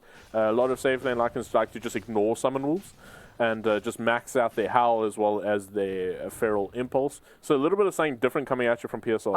I think it's for vision. I honestly think it's just so that they can try and keep the vision up, try and keep themselves safe, and scout out where the enemy's moving, or at least have that option. Yeah, you hit the nail on the head there. I think it's exactly for the reason of the Night Stalker. Once it's nighttime, it's so difficult to see, and he's using that to sort of scout and follow individuals around. So that makes a lot of sense. Okay, when do you think or do you think Skywrath Mage is going to be picking up his, the Urn of Shadows is on his way, and then after that, going in for the Rod of Arby? Yeah, wow. Okay, yeah, we don't even have to talk about that. That's the power of the Ursa blowing everyone up, and the 3-man RP coming through. He's still alive, unfortunately. Now they're trying to turn around. Troll Warlord going up onto flags. There is a huge duel, but unfortunately the duel goes in favor of the Slaughter. Everyone is low. Dreamy might go for an ultra kill here. Can he get the kill onto Imala? He does. Dreamy getting the ultra kill. Yeah, PSR getting a haste stream there. That could have been a rampage very easily. But managing to escape. That there. RP though. Oh, man, a thing of beauty. Again, a great play coming out from Chosen One. And I think the only loss there was a lost duel to Slaughter, so he gets plus 14 damage. Yeah, it just makes the crocodile's bites a little bit harder. Yeah, there we go. Right. And I suppose it's a bit of a concern, but it's not the end of the world. It was a great fight, and Dreamy got a significant amount out of that. He got 4 kills. I mean, the Ursa jumped in and blew in here quickly. Let's quickly see if we have a replay. I think our screen is off, but we'll have a quick look and see if the replay is going to be coming through. Yeah, well, so we assume the replay is up, but unfortunately our screen is down, so we won't be able to really add anything to that. Yeah, well, just enjoy that insane play. Yeah. And me going hype and everything's happening and... Okay, we are back alive, and they do manage to get a kill up onto the Jakira. So let me just quickly see. Maybe the screen just switched off. I'm just going to see if I can switch it back on. All right, so I'll keep people entertained for the time being. As yeah, I mean, getting a kill onto flanks, it's a little bit of something, nothing too tremendous. We do have, another kill coming at you onto the Skywrath Mage, who gets caught out of position again. So Strike having a bit of a...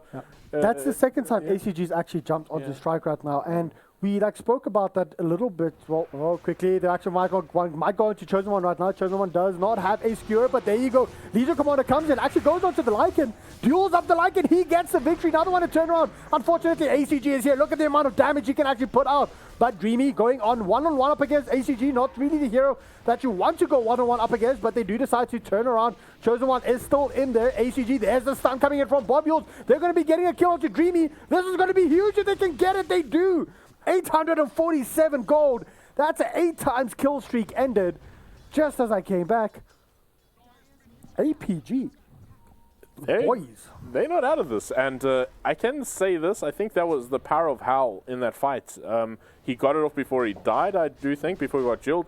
And they managed to actually get a lot of physical damage. And Dreamy sort of maybe got caught off guard by that a little bit. Oh, Roshan. Yep. Quickly picked up ACG so and Night Pottikins. Stalker is going to drop from this, so not much he can do there. Well, can he fly? Can he fly? Oh. If he could fly and got away, I would be like, well, is it broken? Okay, so let's have a quick look at the replay right now coming through there. There you can actually see Dreamy being jumped on, and you don't want to be in that kind of position up against ACG on that Ursa. Ursa will win any kind of 1v1 fight. And we spoke about that earlier, is you want to be able to jump in the whole time with that Ursa. Ursa's done that twice up against Strike, got the kills, blown Strike up. Now he did that against Dreamy as well. All of a sudden, the Ursa's starting to look strong because he can actually survive that initial fight, and the side of Energy is a little bit split up, so they can't counter engage. The last time, Energy jumped him. And sure, he got a kill, but they completely decimated the entire team. Energy has to start moving together again because this split up fighting, this moving all over the place is working into APG's hands. Yeah. And we might actually see it coming through once again. Oh, this is actually going to be a duel coming through. The Lycan, is he actually going to be able to get the kill? The Lycan gets the duel. And 2 heroes down. Sorry for everyone's ears that are going to be bleeding because of that. But it is worth it. Man, that was a big problem here. Energy. Let's actually have a look at that. The charge comes in. Literally, the charge. Like, he jumps in, gets the duel, and it's like, surprise! Ursa's here. Yeah, I can see that happening. I mean, that was actually very good foresight there from the slaughter. Didn't go for the crush on anyone else. There's the fly. There's the fly. Batman's flying, boys. Batman's dead. Oh, this is. I'm in the wrong movie, guys. yeah, this is actually like a horror slash. Yeah. This is an alternative universe, everyone. Alternative universe. But, I mean, they're still not in a terrible spot, but, I mean, this net worth has been reduced to a 1 or 2K lead. This is... But the problem here is APG's playing their game. Yeah. EN is also playing APG's game. They're not playing EN's game. When there's massive fight happen mid, what was the difference between this fight and what's been happening? They could counter-engage, they were ready for it, they were together. Now they're splitting up. And I'm sorry, but that favors a Lycan. You can't catch a Lycan. You can't catch a Darkseer that surged up, that has blinked. You can't catch a Slaughter. You can't catch a Ursa. Yeah. Why are you split up when the enemy team has 4 heroes that want to fight split up, then want to try and go for pickoffs? Yeah, you have team fight. I can only agree with you. I think Chosen One has been the biggest instrument of successful Energy in these team fights. He needs to get back and get mana. Yeah. Energy, put it together. We don't want the panel to be right. Oh, yeah, please. That can never happen. The panel cannot be right. Yeah, no bias. I think APG is looking. You just actually want to be right for once, don't you? I know. For once, please. But you'll also be wrong, so it's a little bit of success, small success. True. And I mean that doesn't happen often. Me being wrong, so just saying. But APG, I think they had a nice sit down and a chat about the previous game and say, listen, guys, that happened. Let's put our heads together. It's fine. We'll turn this around easily, and they've done a great job at that. This mid game has looked so good by them. They seem to have calmed their nerves. Maybe don't do it, dude. Don't do it. You got caught out the last time you jumped in to get one last hit. This time, I think his senses or her senses are tingling. She's not going to jump in. So, what does Energy have to do right now? The Magnus has a Shadow Blade. He has a Blink. Those are aggressive items. Start using them. Yeah. Dreamy has... What does Dreamy have? Where's the BKB? Okay, no BKB out for Dreamy, but Dreamy's actually going for a full-on Scotty here. Yeah, I think that's fine. I don't think there's much more. I think BKB is probably essential eventually. I would have gone for the BKB first, though, because all of a sudden, if they just won two team fights in a row, pick up the Scotty. Yeah. If you just lost 2 team fights in a row, even though you need the BKB for late game as well, just get that BKB and try and secure it. But I do like the Scotty. Gives them a lot more sustain.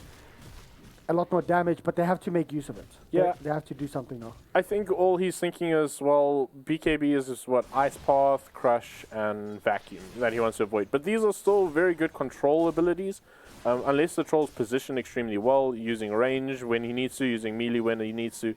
It's a big ask, though, for a troll. So I think he will more than likely want to buy time so he has that BKB online before they're willing to fight. So And Legion Commander, I mean, you remember when we spoke about he already has 3 dual wins. He only now has 4. yeah. So that being slowed down, but here we might actually see a big engagement coming through here towards the top lane. Oh, Bob Yules, he wants to go in, manages to get the stun onto the Magnus. No, Magnus just runs away. But this might actually be a fight. Oh, they actually do manage to get the kill. Or the stun onto the Slardar. This is definitely going to be a kill. Is there any kind of counter engagement? Slardar is just like, nope, I don't care. I'm giving up on life. Yeah, that's one of those things. There's Ags up on Mr. Partykins, and he's going to have that extra vision, so you can't really be hiding in the trees, my friend. And he can fly over those trees and catch you out. So That's so awesome. yeah, he's got his And the gem's also going to be up now in 100 gold. yeah, he's got all these tools. Batman's got his lucky Utility belt? His utility belt is working. I wonder if he's got Or shark his repellent. utility staff, Yeah, so to speak. I wonder if he has shark repellent. That is my favorite. Isn't thing that like the he ever Iron had. Talon, so to speak? It's to scratch at the shark if the shark comes close. Yeah, well, we'll see. Or the magic one to like wave it. So okay, we're getting into like- Harry Potter now. The like magic wand is going to be called Shark Be Gone. Like and he waves it and he's like, Shark Be Gone. This is a multiverse now. Now we've gone way too far. Luckily, there's no camera on us right now while we're making all of these gestures. Yeah, people will see me cringing so bad. But, I mean, at the same time, Energy's sort of taking control back of this map. The only thing that's really happening is ACG pushing out the side lanes, but he's not seeing anyone on the map, so he's pretty precarious now, so he's going to hide in the tree line. Yep. Slardar, of course, Solo Crest up on the Slardar. This is a big item. It really helps with that engage. It really helps whoever the Ursa actually decides to jump on. But let's have a look. Pottykins, he does actually scout out, O'Malley scouts out most people here towards the side. And there you go. ACG jumps in straight onto the Troll Warlord. Troll Warlord, though, does survive the initial onslaught, but they will back off, try to get the Furious Swipes off him. And then I think this will be a big engagement coming through here from both teams. And I like Mr. Pottykins here. He's literally keeping vision, running around the edges the whole time, trying to keep it. And there you go. Doxia actually thought about that as well. Yeah. Getting the vacuum, destroying the trees down. And are we going to see anything coming through? Oh, there's the ward. And is he going to de-ward it? No, not yet. Oh, no, there you go. Jumping it straight onto the Jakiro right now. And they might actually want to go for more, unfortunately. This might be terrible here for the Slaughter. He jumped in somewhere where he was not wanted. And Mr. Pottykins, I told you, dude, Batman has shark repellent. Yeah, Bob Yules was way too overzealous there. There was no reason to try and save Phalanx. Phalanx was out of position, got caught out. You leave it at that. Now you got your... And he missed the stun, but disabler. ACG trying to go into Dreamy once again. Not the hero that you really want to... Well, you can still kill him, but he is actually quite tanky. But getting the initial stuns missed up on that, and that's the tier 3 tower down. APG all of a sudden on the back foot once again, looking at the net worth, 7,500, 10,000, 10,500. Sorry about that. Look on top here. 10,500 in favor of Energy. Yeah, and I mean, this is going to sound very weird, but it was the RP that sort of won them these fights. It was the threat of the RP. It didn't need to be thrown down or anything of that caliber, but it was the threat that C1 had constantly. So it's definitely something that APG are going to look into. They got to try and do something. They either got to try and shut down this Magnus, who's positioned himself extremely well, or they need to just go for these engagements and stop this, because this net worth flow, it's a landslide right now. So the big thing is, if you're a Magnus and you land a couple of insane RPs, all of a sudden the enemy, has that fear. They have that, oh no, this Magnus can actually catch us. If you're a Magnus and you have you haven't landed a single good RP. Oh wait, no, they're jumping in onto PSL right now, like in bye-bye, buddy. If you haven't landed a single RP, then that fear is not going to be there from the enemy team. And currently, Chosen One has landed a lot. So they have to be careful how they engage and how they move in and out. Yeah, it's it's again, like I say, it's that threat that he has consistently, and you pointed out perfectly there. He's catching 2 or 3 individuals, making trouble for them, and I mean, this is more than likely going to be another lane of racks.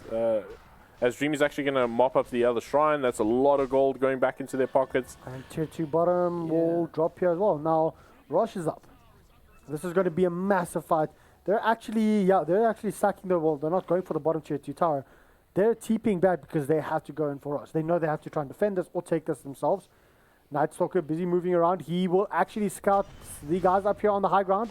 Will he decide to go onto Bob Yours right now? Let's have a look here. Bob Yours is being engaged upon. He is silenced. He's being just completely crushed. Is there going to be any kind of stun? Nope. Dreamy gets it like milliseconds before the TP goes off. Oh, that was close. I even had a little whelp here. You see what I did there? that deserves a fist bump. There you go. Yeah. You sly dog.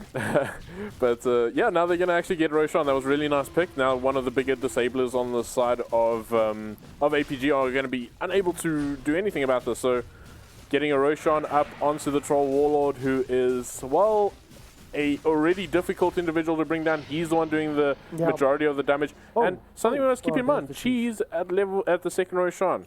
It's obviously been a change in the patch. Oh, nice. So that is on hand for them. That's pretty much 500 gold, if you think about it in that way. Or obviously a new life. A new life. Yeah. Now, I mean, I've seen different troll balls in the past. Where the, Sanjay Yasha, the Scotty coming out, Blink, as well as the BKB. Now he's bowling into the Butterfly. So going for sustainability and getting the damage through sustainability. Yep. But do you perhaps go for that Desolator here?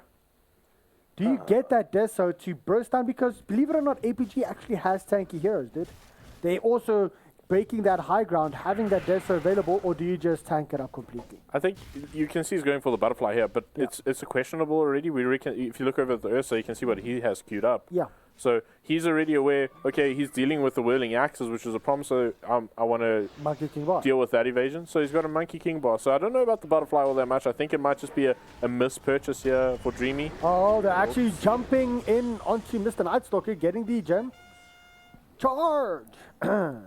Yeah, that's a nice pick there. Mr. Pottikins didn't have vision. Where's the gem? Ooh, the gem was lost, I believe. Yeah. Gem was down. Yeah. Okay, let me quickly, how do I fix the in-game chat? So click on... Yeah, there we go. And then just... okay, let's just quickly mute all of the guys and all of the text. Sorry about that. They are actually seeing an engagement coming through right now. So let's have a look. They do get the one kill. The RP comes through. They want to go to Chosen One. Unfortunately, he is still alive. Sorry, I messed that one up. Lycan is going to drop here. BKBs galore all over the place. It's a 2-for-1 trade. I will switch off the chat as soon as I'm done. There you go. Phalanx getting the Aspart off. Just as we try to turn that off. You see, every time that I want to do something, nice and funny and everything, then, ACG, Chosen One. There was a skewer there. Chosen One, maybe a bit slow, maybe a bit slow. So I think I have to look and make these changes and mute all of the chats a lot more often, because every time we do that, there's something big that happens. We're just not going to know when they call GG, thanks to the trumpets. But we'll guess. Yeah, you basically normally guess. Yeah. But, so, 16 to 22. 13,000 in favor of energy. And it might just be a little bit more. Nightstalker going to, who's actually going to get the kill here? Slaughter. Slaughter's still alive. Look at the tankiness that's coming through here. The ice path gets him. And he still has to run. He has to be very careful. I don't think he will die from this. It's 430 HP. Will he actually survive it? Oh, close. He dies, and the gem gets stolen back. Mr. Pottikins, he's alive. He doesn't have any TP. He can't get anywhere from here. They really want to get him. There's the macro pyre coming through as well. You'll set to being thrown in the air. He has no support, but it's literally him versus the Jakiro. Jakiro should actually... He can turn around. He can fight this if he wants to, but towards the bottom lane, there's actually a big fight. There's the Skura coming through. Unfortunately, no RPs being used just yet. There you go. The Blake here from Dreamy. Going in onto ACG. ACG might actually drop from this. That is 2 heroes down for the side of APG. Now he wants to turn around. Dreamy busy dodging up the ice pot right now, getting his BKB popped as well. And he still wants to fight. He still has the Aegis. He has 9,000 gold or 8,500 in the bank. And ACG is back. There's the wall coming through, but the duel straight up onto them. Unfortunately, the RP I think was also used there. I have no idea what just happened. So many BKBs. 2 more heroes down for the side of APG. Now they turn around. Going in onto PSL. PSL's in a lot of trouble. There you go. There's a skewer back on 2 heroes. Chosen One getting a double kill. They want more. They're pushing it forward. That is 5 heroes down. Energy just dominating the side of APG repeatedly. I think we have a replay of this. Ooh, I mean... Okay, let's have a quick look. They're literally jumping in onto PSL. Dreamy's just doing everything. That skewer getting the double kill there. The VAC trying to bring everyone back. But the side of Energy, they're just pushing up forward. They want to go up forward. They want to go for more. And a couple heroes are already DC, so I think that is GG. Yep. But that was the perfect fight. And towards the top, literally towards the top lane, the Night Stalker was there, keeping the Jakiro busy, in and out. And that fight towards the bottom lane was just insane. We were right. The panel was wrong. Wait, can you say the first part again? Who was right? We were right. And mostly me though. You just went, okay, Scorpy. Scorpy was right. There we go. I know, that was Thank right. you. I got to quote this on Twitter quickly. You know, there's a first time for everything. Don't get used to it. 2-0 Energy looking really strong. Still going according to my suggestion or my rankings, if I can put it that way. WRG Energy XTC. Yeah. And then I put XD as 4th. Oh, what a surprise. But yeah, it was a far better performance. The second game from APG, they looked a lot better. Yeah, you're pointing out something there. You can see the little bump where APG started coming back, and then just a little bit of a landslide, like we were talking about, and they were just feeding over too much gold and not really controlling Energy. I think Energy looking still pretty good. APG looking like they're pulling themselves together a little bit here, but will be down in the lower bracket, and it's a tough one there. It is a best of one, and I'm sure you and we both know that BO1s are not fun. Well, guys, there's 2 dual victories that they gave off to the side of APG, so you have to be careful for that. And I think we will be heading over to the panel right now, and that will, of course, be Mr. Halberd, Succubus, and Reigns. Thanks very much, Reddit. I'm glad you were right for once. But Bird. No, it's but good. more It's good to importantly, be right. neither of you were right. So Yeah. you're off the hook. I was worse than You were Succubus, rightist, yeah. I guess. She was the rightist, yeah, so I deserve some punishments of that, I guess, but... My biceps are bigger than yours today, man. No, it's true. I don't know about this man does have some pretty impressive hidden biceps. It's But honestly, I thought you picking 4 melee heroes into Magnus. What are you thinking? It's That I actually heard Adaston downstairs. He's got debated by wolves because the Night Stalker went for it and they lost the gem there. And then immediately after that, they took a horrible team fight where they just completely lost. And I mean, that's easy munching of towers for the Lycan once they get rid of the rest of the team without buyback. Yeah. Full on respect to Energy for just cleaning that out 2-0. It's a really big score against APG. Not a very good day for APG, unfortunately. I think they underperformed. I think when you see them online, they seem strong, confident. But getting into playing Energy at the start is definitely just something that's just a challenge, I feel like you have to be able to, though. I mean, if you want to win this tournament, you have to be able to beat Energy at the start. And I mean, it's like kind of a gateway to those finals in some ways. Do you think they were a little bit overconfident after killing the Night Stalker, got the gem, okay, we're one player down, we can take this fight, and then thinking, okay, we're stronger than them now because Night Stalker's dead? Do you think they kind of got fooled into that? Maybe? Maybe they could see the map again for a little while and they were happy. And then... things ended poorly. Yeah, exactly. It's the relief, the few minutes of relief. Yeah. Yeah, I don't know. I thought APG had it really nicely in the middle of the game. It's 14, 16? I mean, they were down. Yeah. They were down. It looks like they were just purely losing, and they brought it back somehow, and then just handed the game to them in the end there. Yeah, I think it was Odu's energy in that game. Odu's energy. Odu's energy. We were talking about it in the first panel, in fact. The man is a legend. So the fact that he is, at this point now, performing this well in a role that's, I wouldn't say unusual to me. He did actually start off as a solo mid player, so he definitely played core roles before. But when he was Carbon first. I think it might have been. I just remember it was quite some time ago when he was playing in that sort of core position. So no, he was switched over between Carbon BVD and Carbon BVD, and then like most prominently for the last couple of years he was Bravado, the big blue dragon we used to call him, but now he's you guys keep using this word we. Well, it's basically Wilson and Succubus. Yeah. Well, it caught on. It called the big blue dragon. Everyone started calling, everyone started wearing suits and ties and blazers because of Sure, cool, fair. No, but honestly, so you're basically saying the big blue dragon caused ties and blazers. No, that misunderstanding the context. Yeah, talking about we're meshing it up. Yeah, well, with Odoo playing as a carrier role, it's definitely it's a nice swap. It's a big boost for energy compared to the first leg. You've been involved a lot about that. With Lackers, I think one of his RPs gave him an ultra kill even during that game. So he got fed off nicely. When you showed me that the net worth was 14,000 difference, it was mostly Odoo and then the rest of the APG guys. But this was... Yeah, the troll get an ultra kill as well, I believe. Yeah. I really think that APG is underperforming. I think that they could be doing like double times better on a good day. But I mean, way too from here, right? I mean, beer ones are certainly a scary place to live. Yeah. Definitely. They're one of the scary guys down there now, though.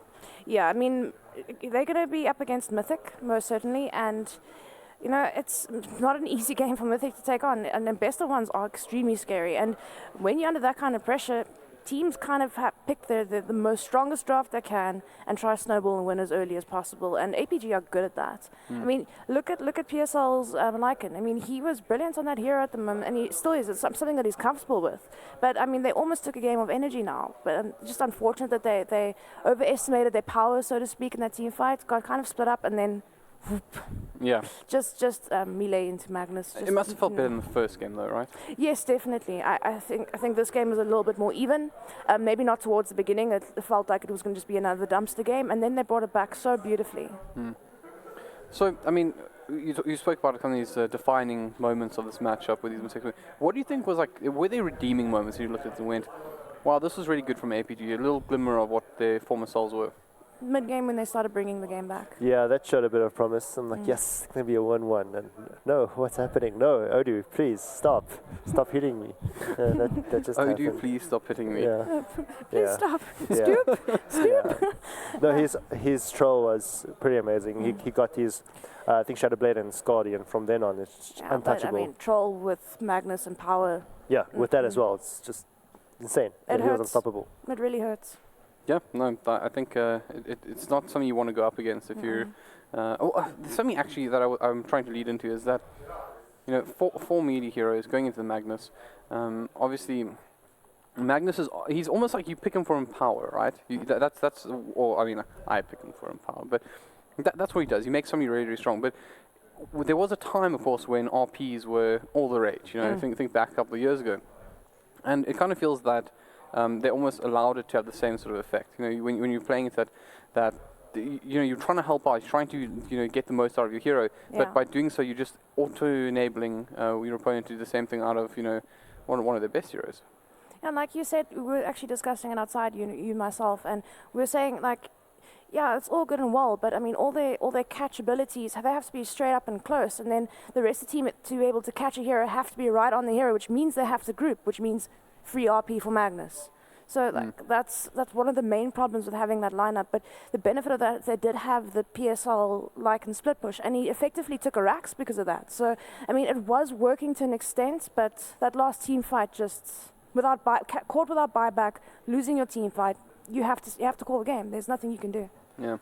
So APG now, as we mentioned, dropping down, facing Mythic. How do we feel about that matchup? It's going to be, like I said, it's going to be a hard game for Mythic. It's going to be a very hard game. Yeah. On the cards, I can see APG taking it, especially in the best of one. You did mention this earlier. Mythic has, I don't know, they played pretty well today against WRG in the first game. Look, they've proven to be good under pressure as well. Yeah. So if they can pull what they did first game to WRG to APG later, I think they can stand a chance. Yeah. But APG is strong. I don't think people would go against APG in this matchup, but it's possible. I think the thing is for me is that there's also got to be a lot of pressure on APG now. Yeah. I mean, it's one thing when this is effectively the first Dota event of the year, and putting yourself in this position where you've been like judged online a little bit after you changed your roster. People are talking about you as if you're not that big a deal. This would have been a great story to come back and say, cool, we've just been in Energy, we're on our way to the final. Yeah, see, we told you so, right? Yeah. But right now it's sort of more like they're confirming it. If they drop down here, no big deal, right? But imagine if they do lose to Mythic. And Mythic don't care. I mean, we saw those men. Yeah. Regardless what happens, they're going to be very, very happy, right? If somehow magically out of the darkness a sixth APG member managed to infest into the game, right?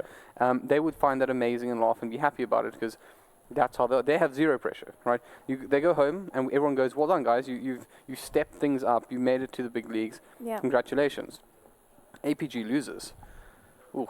That's a bit more cost-worthy. I would definitely agree with that. Yeah, possibly that APGs will end up last place in the Masters LAN. I don't think any of us wants to see that, but then no one wants to see any team become last place. So it's a hard one. To go from third in the Masters Rage last year to last at the first LAN event afterwards, it would be a travesty. So, pressure, I'm sure we all agree, is on APG. Yeah. And that makes things very interesting because a team with quite a bit of pressure on them and a team that has nothing to lose, I could see, in a BO1,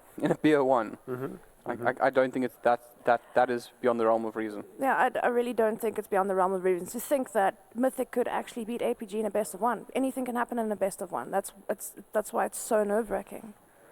Because something can go horribly wrong that you didn't expect to go wrong, and then you maybe can't recover from that, and the other team plays on that weakness, and then you just lose. Mm. So speaking of which, we have some other teams that are going to be battling it out to stay in the winners bracket. Who do we have up next?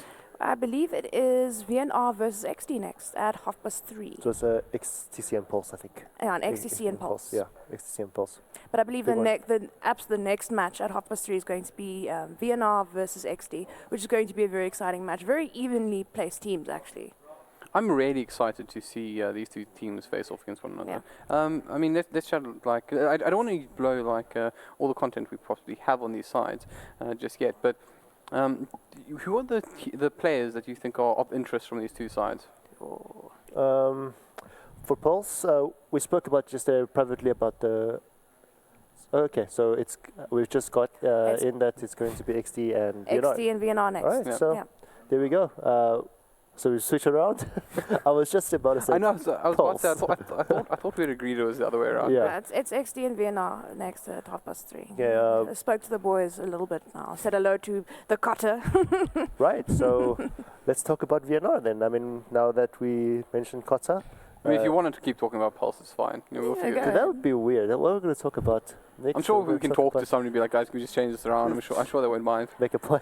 We have a veteran on the side of VNR, and that's in the form of Wazoo. He's been there forever. And, you can never discount him. He's a brilliant player. Mm-hmm. But on the same side of the coin, we do have almost the entire, let's say, flip side team on VNR at the moment, except for... but let's go back, because I already actually was just egging on to speak about Koto. You just want to speak about Koto? I just wanted to speak about Koto. And by me speaking about it, I wanted to hear your thoughts on Koto. My thoughts on Koto? I found out, you know what he does in pub matches? That he plays music at the start of a pub match every time. I'm very aware of this. He does this in professional games as well, apparently. So there's that. It's a motivation music. I don't see anything wrong with it. Okay, jokes aside, I guess it's a competitive match. I hope that he's not playing music before like yes, 3:30. He's going to do it. Wazoo also did say that Kotter does ping them if they take a kill away from him, and they do it on purpose. No, you see, now, this is what's really interesting about this, right? Is that Kotter is, without a doubt, a pub star. Oh, yes. I mean, this is what happens when a team decides that they need a little bit of bolstering, and they go, let us find a pub star, and they take that pub star and they insert him. And then normally what happens is the players will realize, well, I'm playing in the competitive environment now. Let me try and adapt to this new environment. Let me start figuring out like how things work differently. Oh, I can't really dive towers because people are going to TP me. That sort of stuff. Yeah. But I believe what Kotter does instead is he goes, now's a great opportunity to play puppy Dota anyways. Just give him a Timbersaw. That's all you need to do. Give Kotter the Timbersaw and he'll win the game for you. he's a frightening. He's a beast. Yeah, Timber. he's frightening actually. He's been after my Timber set for years. He's like every time, give me a Timber set. No, but honestly, he is really frightening on that hero. Like it's just something you don't want to play against. But will in fact play it like a puppy hero. We agree. Yeah, we agree on this. We agree on that. He's not at that professional level, but he's definitely just as good as a lot of them. Like he really is. But I do agree with you. He does play a bit pubby sometimes. All the time, always. In fact, I was going to ask: is it fair that we look at his like pub results and use that as like statistics to see like how his performances have been? I mean, there's going to be no difference compared to the competitive statistics because it's going to be the same thing in the end. But yeah, I think 3 of the 5 players from VNR is transferred from Flipside. 4 of them even. 4. So yeah. It's Muzzy 1337, Panda 737, and Carter. Well, that's 4 players then, yeah. So it's basically new Flipside with Wazoo, the legendary VNR veteran. And he has stayed with VNR for years. I don't think he's ever been outside of VNR. Yeah, I don't think I was born back then when he was joining VNR. Yeah, and then, okay, so we've got these guys. And then we've got XD, who used to be a premier Team Constant. And then with a very noted player that I feel is Rock Lee. He used to play for Old Immersion. Man Rockley. Yeah. So is he our own old man Fear? Old Man Rockley, yes. He calls South himself African that. version. South African version of Fear, yes. So we've got them, and then a lot of new players. Sorry, we've got him and a lot of new players from I think XDC players. XDC players. That sounded really weird. Yeah. And so young players, and then I think it's just Rock Lee with who's been playing for a few years. I believe the youngest player on the side of XD at the moment is TKC, sitting at 17 years old. Cool. But he's got a lot of self-control for a 17-year-old, I must say. Like, when you see his play style, you do not expect that to be, his age. Because, I mean, he does not play like a 17-year-old, if you guys what I'm saying. The guys that are a bit younger are a little bit more aggressive. Yes, mechanically good, reactions amazing, but they are a bit more aggressive. They do tend to, how can we say in gaming terms, YOLO a bit more than other players. Right, fair enough. But he's actually quite reserved. He knows when to go and when not to go. And TKC is very technically and mechanically skilled. So I really do enjoy watching him play. Great. Well, won't have to wait too much longer. You said it's at 3:30, I believe? 3:30, yes. Great. So I believe according to the schedule. Awesome. So, on that note, let's take a quick break, and we'll see you a little bit later for some more Dota action.